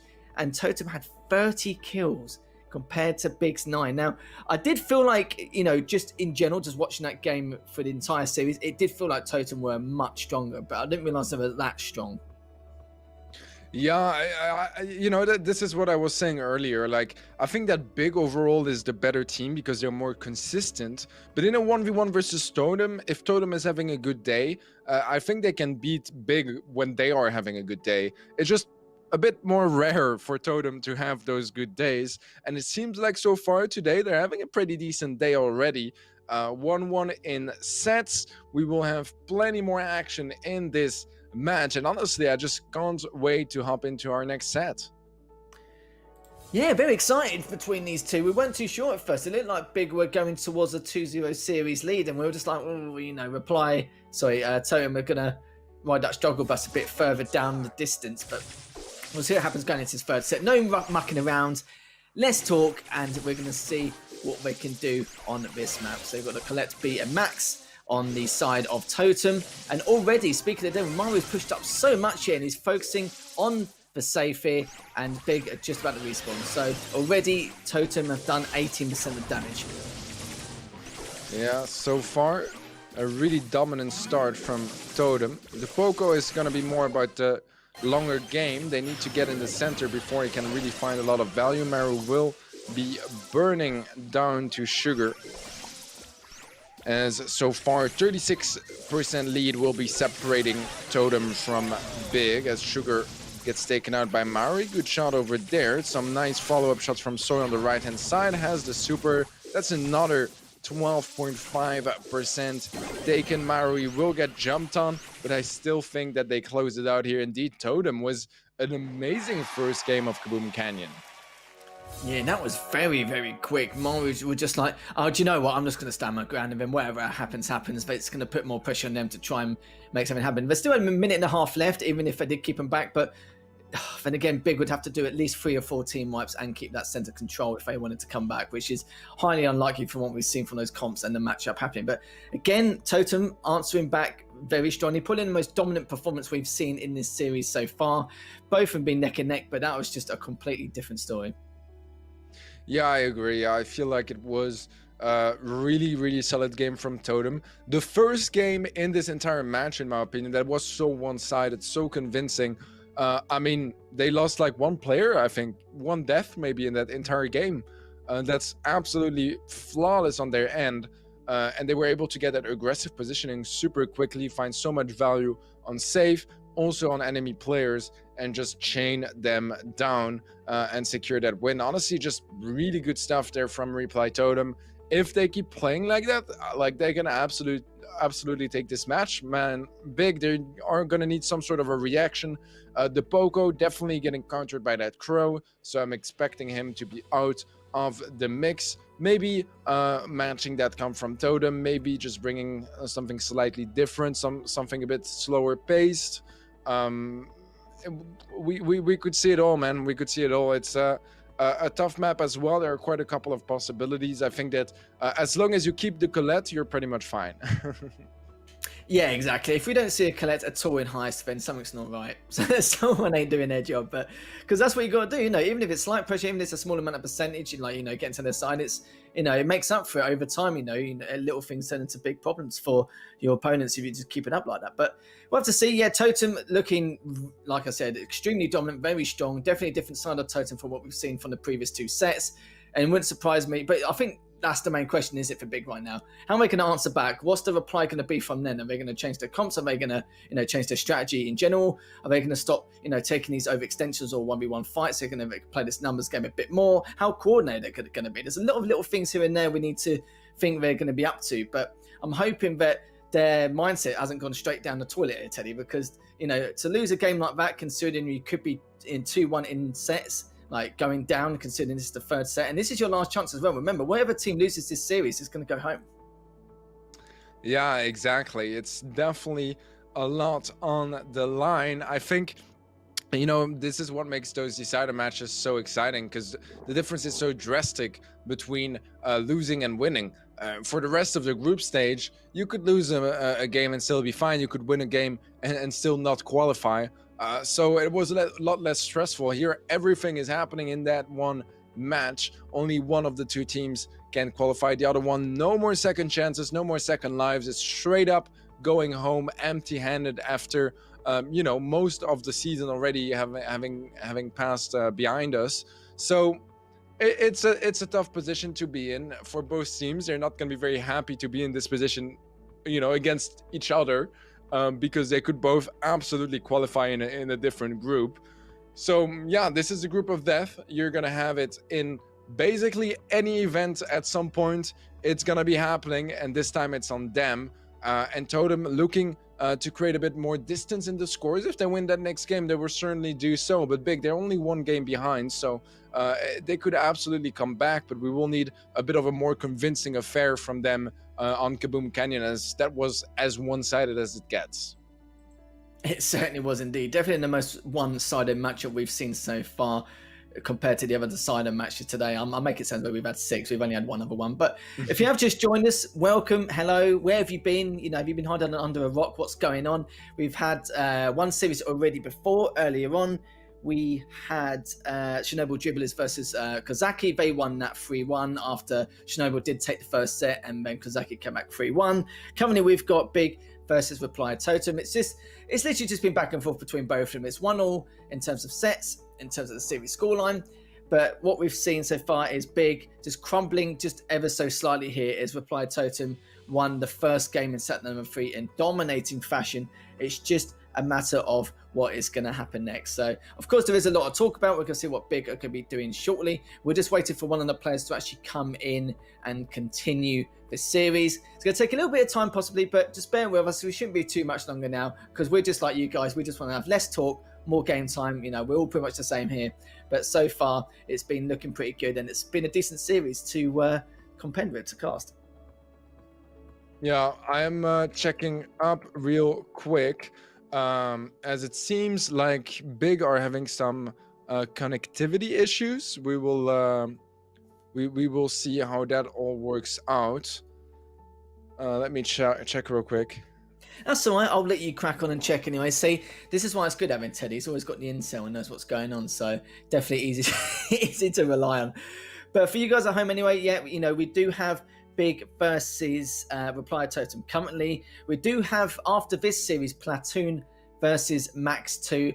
And the final series of the day was going to be Sky Blue versus BB Army. But sadly for Sky Blue, they cannot make it. So they have forfeited their decider match, and BB Army are already going to qualify and continue on and progress into the international playoffs. So they're okay, they're all said and done, but we're just waiting on them. But Platoon and Max 2 after this should be another cracker of a game, but we're still waiting to find out what's going on in the second series. So right now we're just waiting for an update from Big, from the referee as well, just to see exactly what's going on. We could be either continuing on this third set, or it could be a forfeit. It just depends on the circumstance of the players, because we know some players can have connectivity issues or technical difficulties, or there could be numerous different situations and reasons. But it's fine though. If you guys are patient, good, it's fine. If not, then I can't really be of help. I have to listen to us talk for another 10 minutes. But yeah, it shouldn't be too much longer. We'll give you an update very shortly. But Teddy, what do you feel like? You've seen Big quite a few times in the past. You know how accomplished Totem are, considering they were in that May monthly finals. What do you feel like Big need to do in order to try and comprehend the situation and try and come back in this third set? Well, first I would say address the connectivity issues they were saying were happening. I feel like that can go quite a long way. Secondly, I feel like comp-wise, a couple of times it just didn't really work for them. Also, maybe a couple of timings that just didn't really feel very well. Some pinches that weren't perfectly synced. Some moments where they needed to stall for a couple more seconds, and they were just not able to make it work. So yeah, a couple of those instances where things just kind of fell apart due to some teammates, and not exactly the teamwork going perfectly right here and there. Mechanically, I feel like they played pretty well so far today. I feel like, yeah, maybe a bit rusty at the moment. I know they are on a bit of a lose streak in a lot of events, so they are not quite as motivated, maybe, or as confident as they usually are. But yeah, we'll find out. We'll find out. I was hearing that they might actually forfeit on the side of Big Clan, but I'm not entirely sure. That would suck though if they did, because this is definitely, you do have like some highlight matches. This is like the one of them, really. This is the big one for today.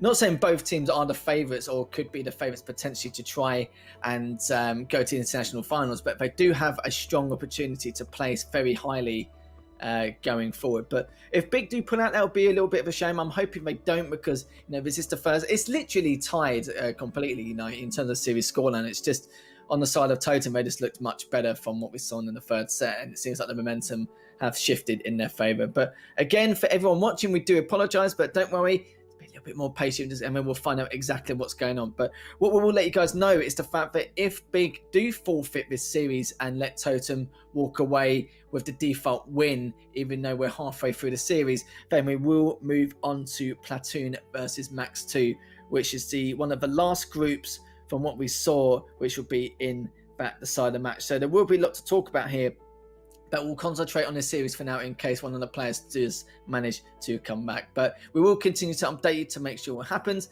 and then me and Teddy will definitely crack on with this series, because enough of the banter in the chat. We do like just to crack on with the games and go forward, but sometimes it's just not to be. We just have to delay things and just wait for the time and the opportunity to arise for us in order to continue the series. But for Big so far, have I know you know a lot about the competitive Brawl Stars overall. What would you say that Big's biggest accomplishments have been so far? Even like maybe not as part as Big, but just in terms of the players themselves. I think it's the monthly finals. Like, first of all, making it to a monthly final, and secondly, being able to beat a lot of really solid teams as well on their way to those monthly finals. Because sometimes you get a bit of a luckier bracket, things are a bit easier than for some other teams, and you have a bit of an easier journey, but for them, they had some really strong matches and against some really solid teams. So I think that's where they stand out. They're a lot more consistent than Totem, for instance. I do have confirmation in the YouTube chat as well from one of the players that they are like forfeiting the match, so I'm not entirely sure how that's gonna be working out. But while we await for an official response from our admins, we are gonna go for a short break. See you guys in a couple of minutes.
Hello, everyone, and welcome back. Sorry for the delay. We had to a few issues, and we were just discussing them to decide exactly what the outcome was going to be. And sadly, Big did have to forfeit, which means Totem will take the series as a default win 3-0. But it doesn't mean Big have gone home empty-handed or anything like that at all, as he's got to remember that if you do place first in the groups, you go straight to the international finals. If you place second or third, it doesn't matter which place, you will go to the next round of groups. The only difference is in the decider match, neither player goes home. It's just dependent on seeding for the next set of groups. So of course, Reply Totem will have a higher seed in the next set of group stages. Big will have a lower seed in the next set of group stages. But if you place fourth in the group, you will go straight home and will be eliminated. So as you can see, the Reply Totem do place second. Big will at least place third.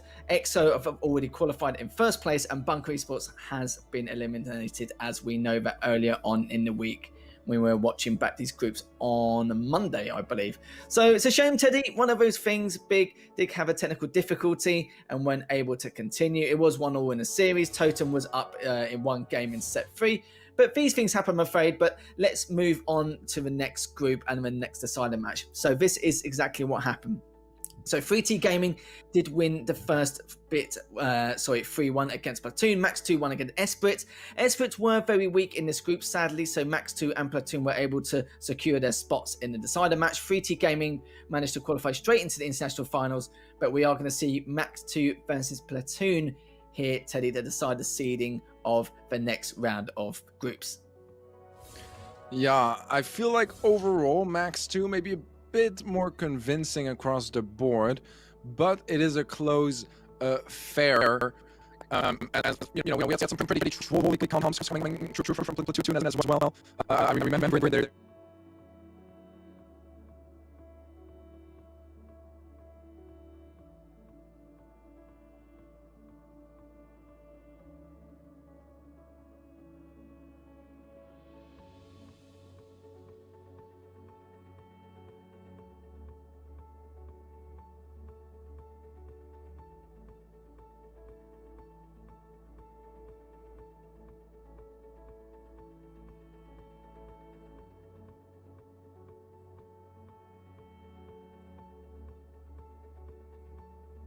And we are back, and as you can see with Tix, you can see he's used the 8-bit 4 times, so not his, full-on favourite. We've seen a few times where there's been 7-8 times some of these players have picked their brawlers.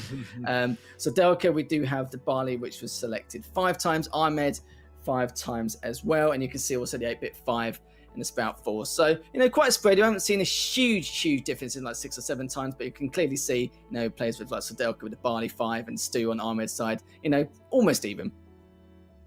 Yeah, it's a lot less one-sided as we've seen in some other teams where they just really like one specific brawler, or it's just a really strong brawler and they abuse it as much as they can. A bit more, even across the board here for all 6 players, as we have a player comparison. Sordelka with some much better stats across the board. It's a similar amount of kills, but just a lot less death. Although he has been star player 1 less time, so overall pretty even stats, I would say. I think stats are really tough to compare between 2 players because you can offer a lot of value to your team without necessarily it reflecting into the stats. I'm thinking, for example, if you're playing like a Rosa on Hard Rock Mine and you're like pushing up your opponents, a lot of the time you're not going to get damage because you need to get into range, but just hiding behind a wall in those bushes, you are going to be denying a lot of map control, you are going to create a lot more space for your team, and overall just provide so much more opportunities to your teammates to get some gems, etc. So that's just one of the many scenarios where you're not really getting a lot of damage, but because of your position and of your brawler pick, you're still a threat to your opponents, and they have to take you into account. And despite not necessarily getting that reflected too well in the stats, you're still super valuable to the team. And there's many other scenarios like that where you are super valuable to your team. You are sometimes even game changer, but you're not directly like dealing crazy amounts of damage and such. We have our bans lining up in front of us. It's going to be Jean from Max 2 and the Bell from Platoon. What do you think of those bans, Lethal? It's just the same as the group stages. This group in particular, they just ban the Gene almost every single time. And we're just like, okay, it's understandable to a certain extent. But even then, though, going back to the stats, you're right, though, depending on, not about lanes or anything like that, but in terms of comp and the role you play, yeah, it is going to be different. That's why you saw +3 from one side and +14 in another. These, it can be quite understandable from there. But Max 2, I'm very curious to see what they're up to and what they're going to do here, because I don't think we had enough information to kind of delegate or, discuss exactly who could be better or, if it's more one-sided compared to the other. Because Platoon and Max 2 looked very good against the team of Esprit, if I remember rightly. And it's very hard because they've both dominated that particular team, and 3T actually demolished the other two teams anyway. So it was just not really back and forth and not really too much to discuss there. But as I say, that Sodelka have already pushed through, got the first goal, and trying to make a statement in this first game of the set. Yeah, they are going for those quick pushes, and they'll have to, because if the Ems gets to slow them down, it will get a bit more tedious. Look at this nice double kill from Max 2, turning things around quite a bit. Ahmed able to close out the kill on the top right side, and now a push from Max 2. Platoon in defense, looking to set something up and deny some control, but look at that. Sodelka getting some nice damage on Zara. Zara is able to heal up, get another super, but the Tix clears up the kill on the bottom side, and that's just going to be an open goal. A nice quick win there for Platoon. You can't really complain there. Good stuff from Tix especially. And yeah, it was much faster than I expected. It's like I said, both teams, cleaned up Esprit back in the group stage of 3-0 like it was nobody's business, and it's nothing we can tell. But Platoon seems to be a lot stronger.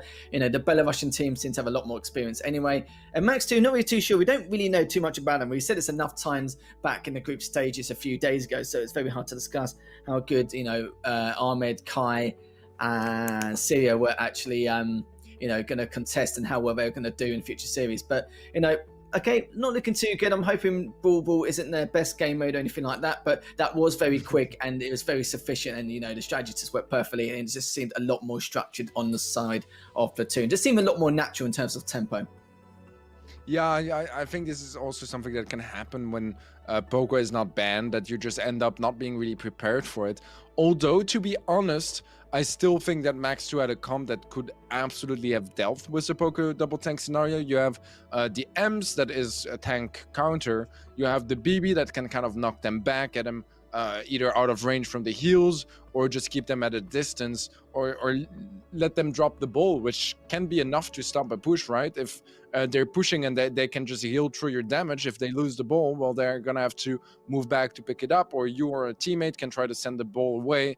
It just creates a lot more space, and I feel like Max 2 had probably the better comp and the counter comp, but somehow Platoon, they made it work anyways, and they just powered through their defense twice, and yeah, just played it really solid overall, man. Yeah, it was incredible stuff. It's, again, it was so quick. There wasn't really too much to discuss there, apart from it was good, very fast tempo, good pace, and, well structured. And I think Max 2 were kind of blown away. I don't think they expected quite a slow start going into this and go from there. But no, it wasn't to be the case, as we will head into game number 2 and see what they're up to. Alright, so far so good for Max 2. As Zara, well, he's just gonna be tanking through all that damage, and M2 was the first goal this time, giving Platoon maybe a bit of a taste of their own medicine. As Ahmed is pushing up, he's not gonna be able to close it out just yet, but the stun from Zara opens up the goal even more, and that's gonna be Max 2 with an even quicker win with that Poco double tank. Okay, well, forget about what I said last game. That was that was just ridiculous. Again, it's not giving us enough time to analyze some of this. And the Frank pick was pretty good. I think he did tank a lot of damage, even though his range isn't that great. He's still been a nuisance nonetheless. Keep at bay on their goal line, and they just knew every single time they get that centre map control, it's just one team wipe or kill 2 out of 3, and then you're pretty much sorted there. So that shouldn't be an issue. But the comp change seems to be a lot better. And yeah, you're right, it was a lot faster, but that's literally about it. We can't really pick apart that game too much from what we saw. But yeah, it's good to see the Max 2 answered back in convincing fashion. Yeah, definitely. A good answer on their end. I'm kind of surprised that Platoon didn't expect them to go for the Poco double tank, because their comp definitely was very weak against that. And when you just played it and your opponents might just match that, it just seems like a very, very poor decision for their comp. I think they should have at least had like one brawler that could like stop them, you know what I mean? It's like you show them a comp that is possible to play on the map, and then you just pretend like they don't know about it, you know what I'm saying? So it's a bit of an interesting decision on their end. It's like, look, you can do this, and then for the next game they're like, they'll never think about playing this comp. Like, it's just quite funny. Oh, dear me. Yeah, you couldn't really make it up, could you? But we will go into game number 3 very shortly. It is still the first set. The last series of the day between Max 2 and Platoon. And so far, so good. You know, we thought, you know, the first signs of Platoon taking that first game with ease was an absolute belter. And then Max 2 came back with an even quicker banger there, so it can't be too bad. As Ahmed has already taken down one of the players, he's going to try and take the damage and walk straight in with that ball again. So quick, so efficient. And Max 2 will be looking to try and end this series if they can, depending on Platoon's stance at the moment. As you can see, he's trying to keep him back with that Barley. Ahmed's taken a huge amount of damage. It finally got taken down. And Syria has been taken down himself as well. Zara taking a lot of damage, nearly on the lowest HP possible. As you can see there as well, Tix managed to clean him up. Ahmed is just trying to push up and just be a little bit of a threat here, but Tix is just keeping his distance, making sure he can take down Ahmed. Ahmed's just trying to flank around, but of course the flank was quite slow and the range isn't that great. Managed to get him, but he got traded off straight afterwards. Yeah, so far a bit more even, at least compared to that really quick early goal, and just in general, the really quick early goals we've been seeing so far on this map. Some heals coming through. The super from Sordelka is able to pick up Ahmed. He's gonna get maybe another kill on that Poco, but look at that, the push coming through. Zara is able to stop it, but it's still gonna be a goal for Platoon as they tie things up and get back into this game. Tix now just going to go on that right side. Sordelka's doing the same thing. Zara is going to get finished up very shortly. It's already 2 members down. Sirius, the last man left standing. They're trying to push for as quick as possible before the rest of the team even try and respawn and make a difference. And he did that perfectly in good time. Good stuff on Platoon. Managed to come back there from that second game and already take down the first set. Yeah, good stuff from Platoon. They're able to close it out. Despite Max 2 maybe looking to come back in that first set, they're definitely had a good setup towards there, but Platoon is able to shut them down, steal away that game, and therefore the whole set. A lot of tanky brawlers so far, a lot of Poco, a lot of Frank and BB and Jackies, just able to power through the defense of their opponents. Yeah, it was an interesting set for sure, a bit of a different meta than what we've been seeing mostly today. As usually, you don't really see that much Poco double tank. Like, it's still popular, it's still strong, but you don't see it in like every single game of the set, which is what we had here. Yeah, I think the Poco double tank play is kind of like a comp where if you're not really too sure how to answer back with it, then it can be a real struggle. But if you do, then, you know, that's how quick things can turn. As Platoon did have the answer. And I like their comp change as well. They want to make sure they were in a position where they can take down the Frank or, you know, the kind of Poco 2-tank composition just in case it does reappear. Because if you don't, then the game's pretty much all said and done already before it's even started. So I understand why Platoon made some of those changes. But 17 kills to 12. A huge amount of damage in comparison, 102,000. It didn't feel like that because it was very, very quick in the first couple of games, but Platoon did seem a lot stronger, even though it was a much slower pace in that third and final game of set 1. Yeah, I agree. Shooting Star is going to be our next map and game mode. Bounty, of course. Definitely a lovely map, one of my favorite bounty maps. Also because it's one of those maps where comps wise it's very standard. You go Nani on the left side, you go Tick in the center, you go Piper on the right lane, or Belle if she's available, but here she isn't. So sure, you know, I love variety in comps and in brawlers, but you do like those classic maps where everyone just plays the same, you have the mirror matchups, and it's very even. And as I just said, no one gonna deviate from the regular comp for this map, and that does mean that so far Platoon, they do have a nice 2-kill lead. It's gonna be 3 stars, 5 stars now as they take down Ahmed as well. Yep, you were bang on the money in terms of how the comps are going to pan out here, Teddy, as we will go into set number 2, game number 1. Platoon is currently at 1-0 in the series, and Platoon do have the edge in this first game, 6-4 here, but as I say that, Syria got a good kill on Tix there to try and edge it out by 1 Bounty zone. Now, what is the answer going to be for Platoon? We've seen it a lot of times on Bounty where both teams just go into a stalemate, just trying to catch each other and play the range game, but this could continue on. We'll have to see. It just depends on the aggression, because both these teams like to fight for map control. They like to force out the first mistake, so don't be surprised if one of them gets taken down very shortly, which they have done almost, and you can see Tix is taking a fair amount of damage, but will recover shortly. Yeah, Zara taken out by Sordalka. So far, the 2-star lead in favor of Platoon. A bit of a comeback from Max 2, but not going to be quite enough here as Sordalka picks up yet another kill and Platoon take the 4-star lead. Syria is able to dodge that peep. He will pop the return to center a bit for nothing. Ahmed falls right after his last hurrah expires, and so far Platoon, they're just powering through this game with an 8-star lead now. I think you're right now about Zara. You know, the Piper pick, even though it's literally a mirror match between him and Sordalka. Sordalka has been doing a pretty good job just, you know, out damaging him and out ranging him in every way. And now Ahmed is literally one of the last ones pushing up, but it doesn't matter. Syria and Zara's going to take his place. It's way too little, too late, and Platoon quite convincing there, 20-9. And Max 2 are going to be a little bit worried about that, because it's going to be something with their coordination or the strategy pushing through, because the comps were identical. Yeah, that's a very fair point.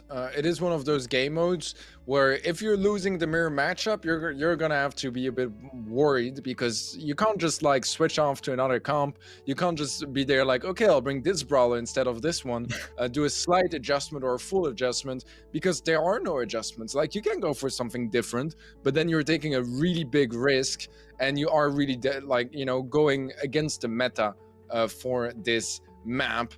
Sometimes you do see some like Gene and Maxes and stuff like that trying to catch you off guard, get a nice pull. Sometimes you see the Mortis coming in as well, which could work. It really could. The problem with Mortis is Nani, because if you get up close, it's just 2 times auto aim from Nani, you're dead, and there's not a whole lot you can do about it. You know, you need to really push the Nani up with a super. That's your only chance. The Piper is going to be a similar story, except that she can take you low HP from a distance, and once you're up close, well, you're already down to like 1000 HP or something, and even if you're able to get the kill, usually a teammate will be able to trade you. Your only real target is going to be the tick, which is going to create some very weird interactions where your enemy tick is going to be like, how can I say it? Your teammate tick is going to be focusing the enemy tick, which does mean that you're like in a 2v1, but then there's one lane that has no one. So it gets very weird. That's also one of the reasons why it's really hard to bring something very fancy on this map, because every piece of the puzzle seems so essential that it's really hard to know who you're going to be switching out of that comp to bring something new. So I'm not expecting anything new. We could see it, but it's a tough one because there's not a whole lot of cover, and there is like the meta brawlers all have some sort of destruction. You can't really go for tanks either because the map is going to get blown wide open and then you have nowhere to go. So yeah, it's definitely a tough map, because if you are losing your 1v1 interactions, yeah, it's just so tough, man. You can't really switch off to other brawlers if you're not comfortable with those 3 brawlers. If your teamwork is just slacking a bit, you're going to be losing those sets. Certainly will do. Indeed, you are right though, they are sticking to the same comps, but the scoreline isn't any different as Platoon picks up that blue star and then gets a kill straight afterwards. Stady just trying to keep him at bay with his range, and already now, sorry, Zara took a little bit of damage. He's going to recover. Syria has to pull back just a little bit, but Sordalka just, you know, being very aggressive with that Piper, just trying to pick him apart. They want to extend their lead. They know Max 2 are the kind of team who like to try and at least sandwich you into a bit with no cover. But Max 2 need to back away again. It just feels weird seeing Max 2 this far back, but Syria's trying to use that Piper to try and clean up Tix, but Tix might be able to finish him here, but it doesn't matter. Sordalka's the one who takes him from the center, going to pull all the way back, and Max 2 just haven't got any answers. Yeah, the big difference in this game is that in game 1 we had the mirror matchup like full on. So the Piper was facing the Piper, the Tick was facing the Tick, and the Nani was facing the Nani. This time around they have been switching a bit more, so so far we're only seeing Piper versus Nani on both sides, and it's just been Platoon capitalizing off the advantage that Nani has in that matchup way more, just picking up so many more kills. Whereas Sordauka, he had quite a couple of kills as well, but he just made sure that he wouldn't die to Ahmed, and that just meant that Platoon were banking all the kills. 4 seconds left, a 1-star difference. Last ROUP popped, he makes it out alive, and Platoon, they survive. It got a bit close towards the end, I have to say, but they were able to make it work anyways, and Platoon going 2-0 in sets, only need one more to close this match out.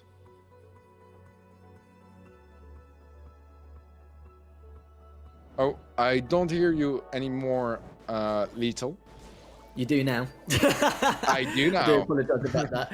But yeah, you're right though. You know, Max 2, if I had like another 5 or 10 seconds, that could have been a little different. Thanks for pointing out as well, Teddy, because I would have sat there talking muted probably for the next 2 minutes, and you would have gone, yeah, no, that's understandable. But yeah, you're right though. Max 2 aren't looking too good here. Platoon seems to be much better in terms of like what they wanted to do. And yeah, it just, there's no opening, there's no opportunities here. You know, it's the exact same comps. I kind of felt like they got outplayed in, you know, kind of fundamentally and mechanically there. And it's a real shame, really, because, you know, Max, you're right there about the comps. You know, they can't really change it. If they do change it, it's going to be a much bigger risk, and it's probably going to be a risk which won't be in their favor. Platoon will be like, well, okay, if you want to change comps, that's fine. Like, you know, if you're going to change one brawler, it's probably going to make the difference even worse. But looking at the stats here, 15 kills to the side of Platoon compared to the 7 of Max 2, and just over 27,000 damage overall. But bounties can be like that. It's very hit and miss. And we were going to check the maps and modes, but no, of course we ain't, Teddy. We're going to go straight into another set. Game number 1, and we'll see if Platoon can close this series out 3-0, or if Max 2 can finally answer back. Yeah, this is an interesting comp, I have to say, going for the max mid, something we used to see a couple of weeks ago, not quite as much anymore, going max mid on Hard Rock Mine. Just because 8-bit has been much more popular to do exactly that, or even Belle. Obviously she is banned, so she's not going to be an option. Ahmed, low HP, makes it out alive for now, but the pinch comes through as Sordauka takes him down. And so far, gem-wise, it is quite even. 3 on the side of Platoon, 5 for M2.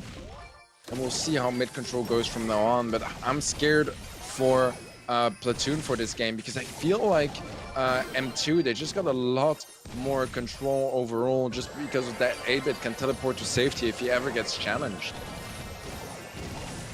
We'll do indeed, and Ahmed will get taken down here possibly, but it's been rehealed till it doesn't matter. Sordauka's still looking to do some additional damage, but Ahmed's managed to get away on that right side, and Max 2 are looking much better compared to the last couple of sets, as Tick on that Rosa is taken down.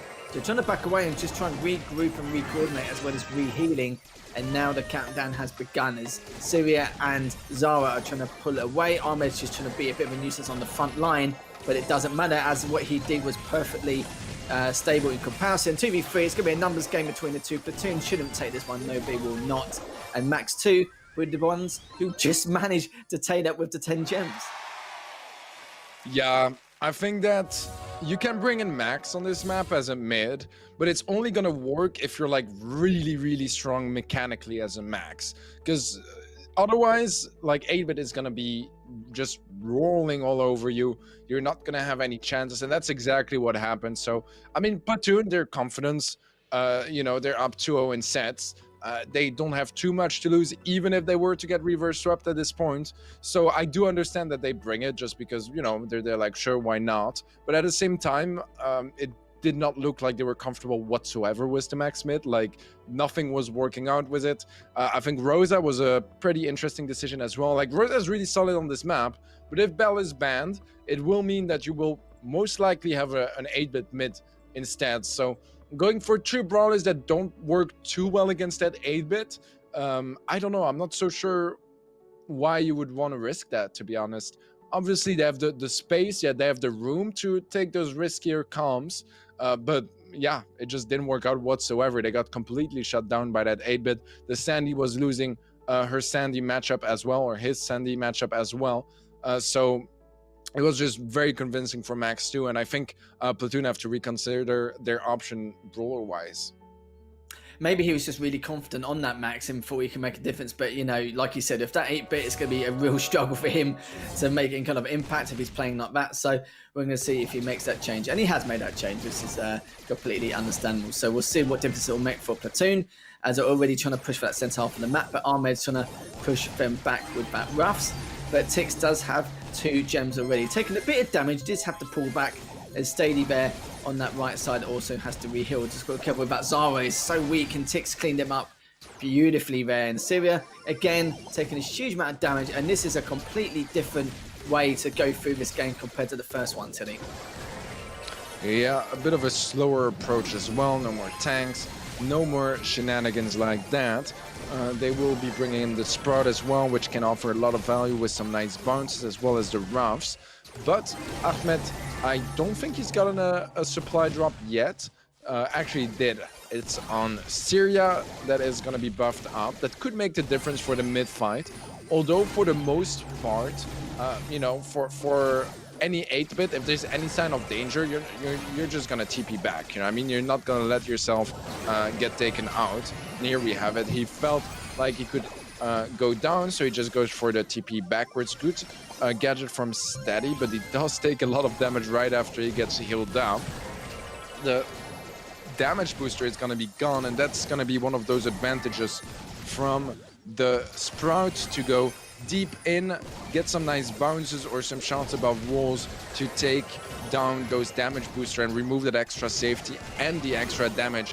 Oh, a bit of a mistake placement-wise there. He's gonna TP back, but it's gonna cost him his life. The countdown for M2 as they're looking to close down this set. Yeah, again, continuing their dominance in this set.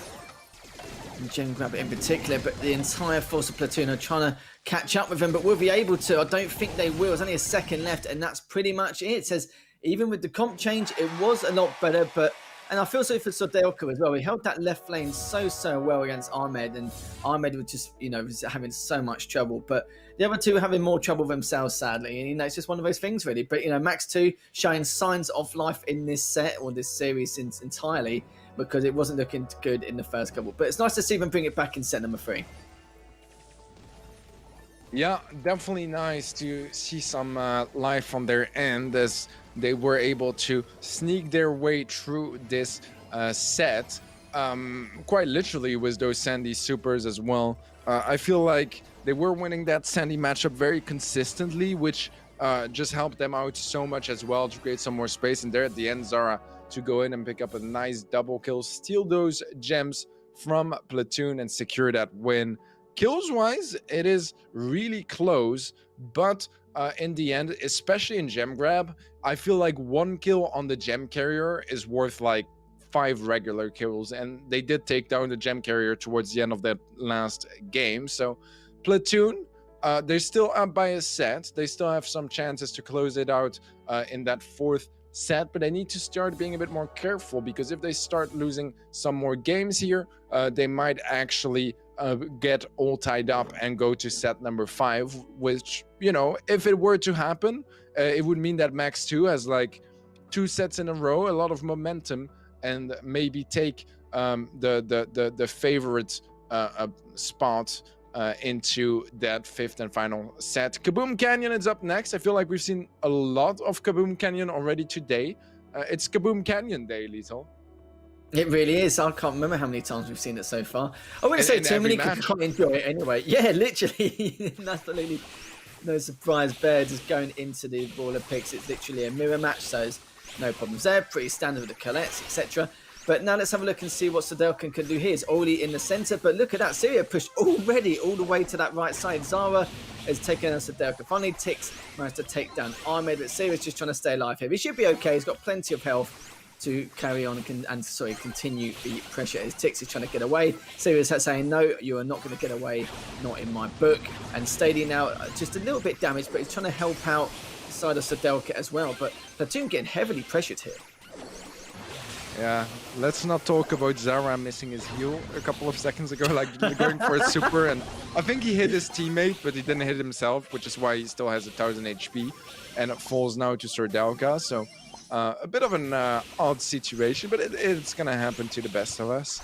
And so far, 28% lead for Max 2, but Platoon have better control. They will get 13% of that super. They're gonna look for some value as well now, but not there just yet, as they're staying afar. Don't want to give them any supers and want to get their own supers ready to go for those pushes. The heal actually is going to be doing quite a bit of damage on the side of M2. Steady is there with the anti-heal now, which is going to help out so much against the Byron. The jump in now as well picks up a nice double kill and looking to get some damage on save with Sordelka.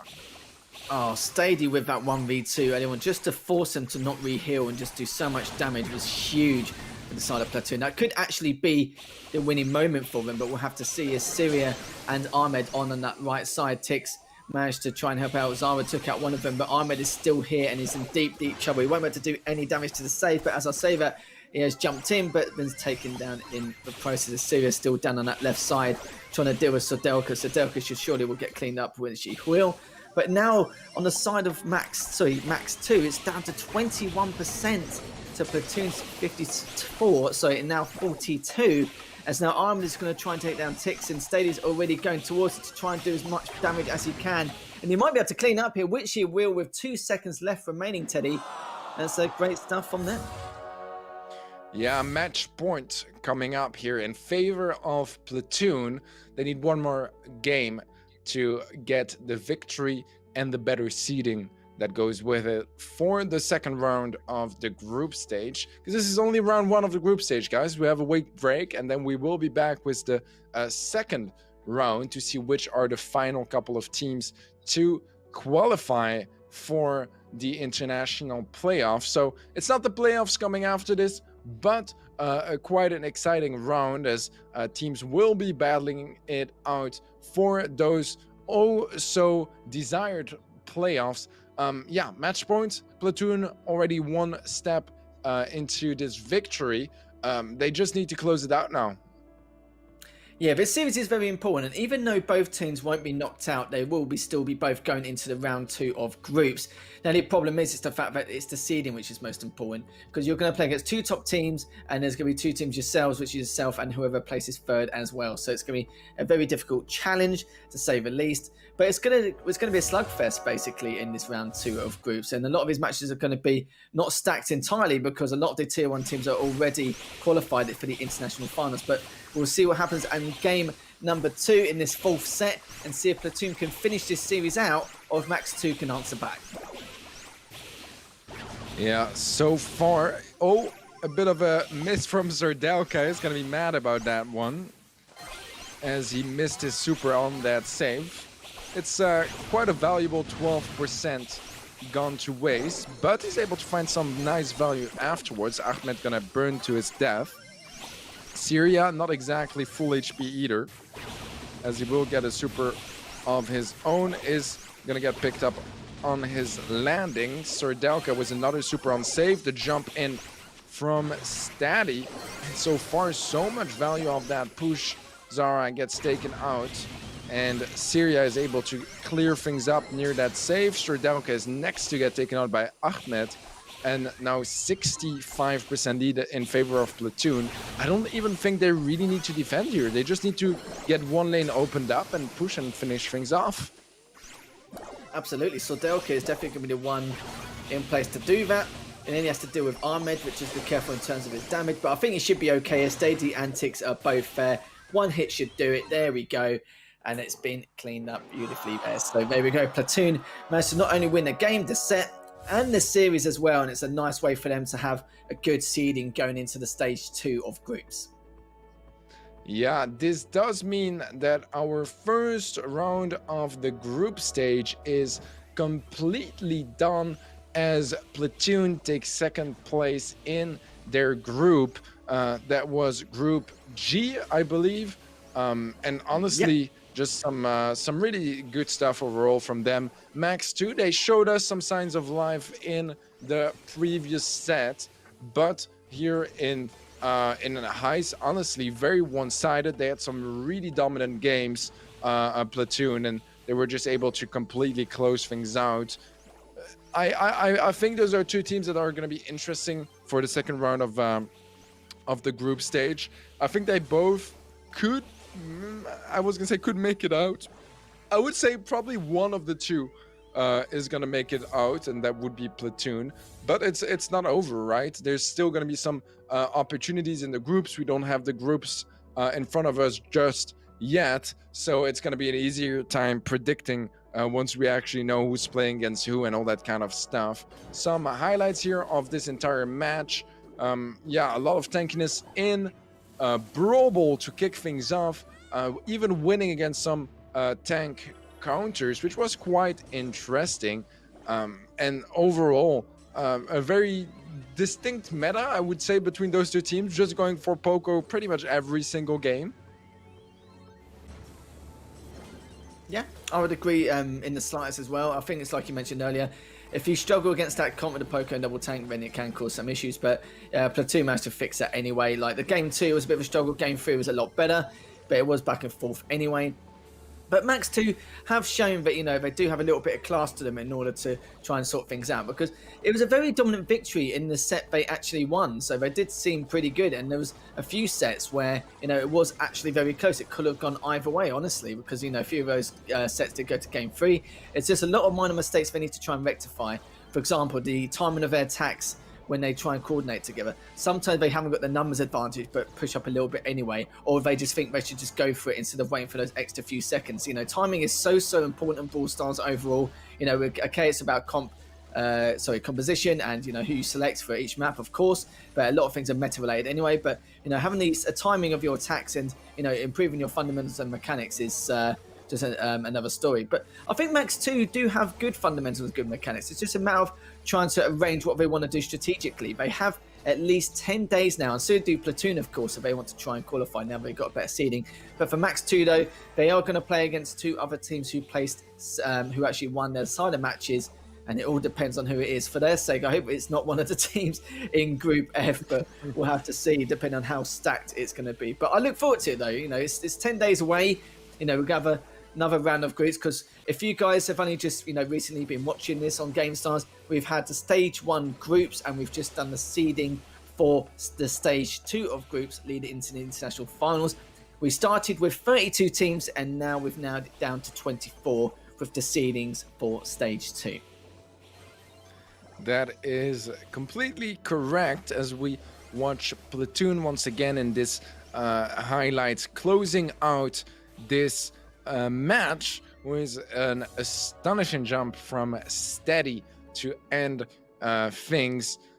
Stats wise, I would say pretty even, to be honest. Like, I know it is a 50% difference in kills, but I feel like that's not that massive either, since once again, getting, you know, we saw Max 2, for example, in the set they won, they only had like a 1 kill advantage, I think, despite winning 2-0 in games. So kills don't really mean everything in Brawl Stars. It's much more complicated than that. In the end, it's all about those objectives, and there are different ways to get to it. Kills is going to be one of them. Just getting people low HP is already going to be enough for them to back out of some positions and get some more map control, or you know, having a Gene super is going to be enough to dissuade the enemy gem carrier from getting anywhere near the middle area.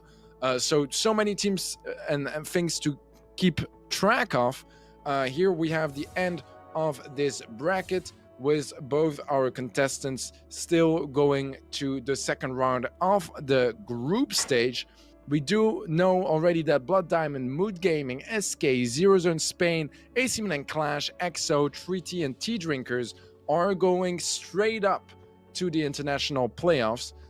All the other teams but the fourth team, so second and third placing teams in every single group, is gonna be going to the round 2 of the group stage.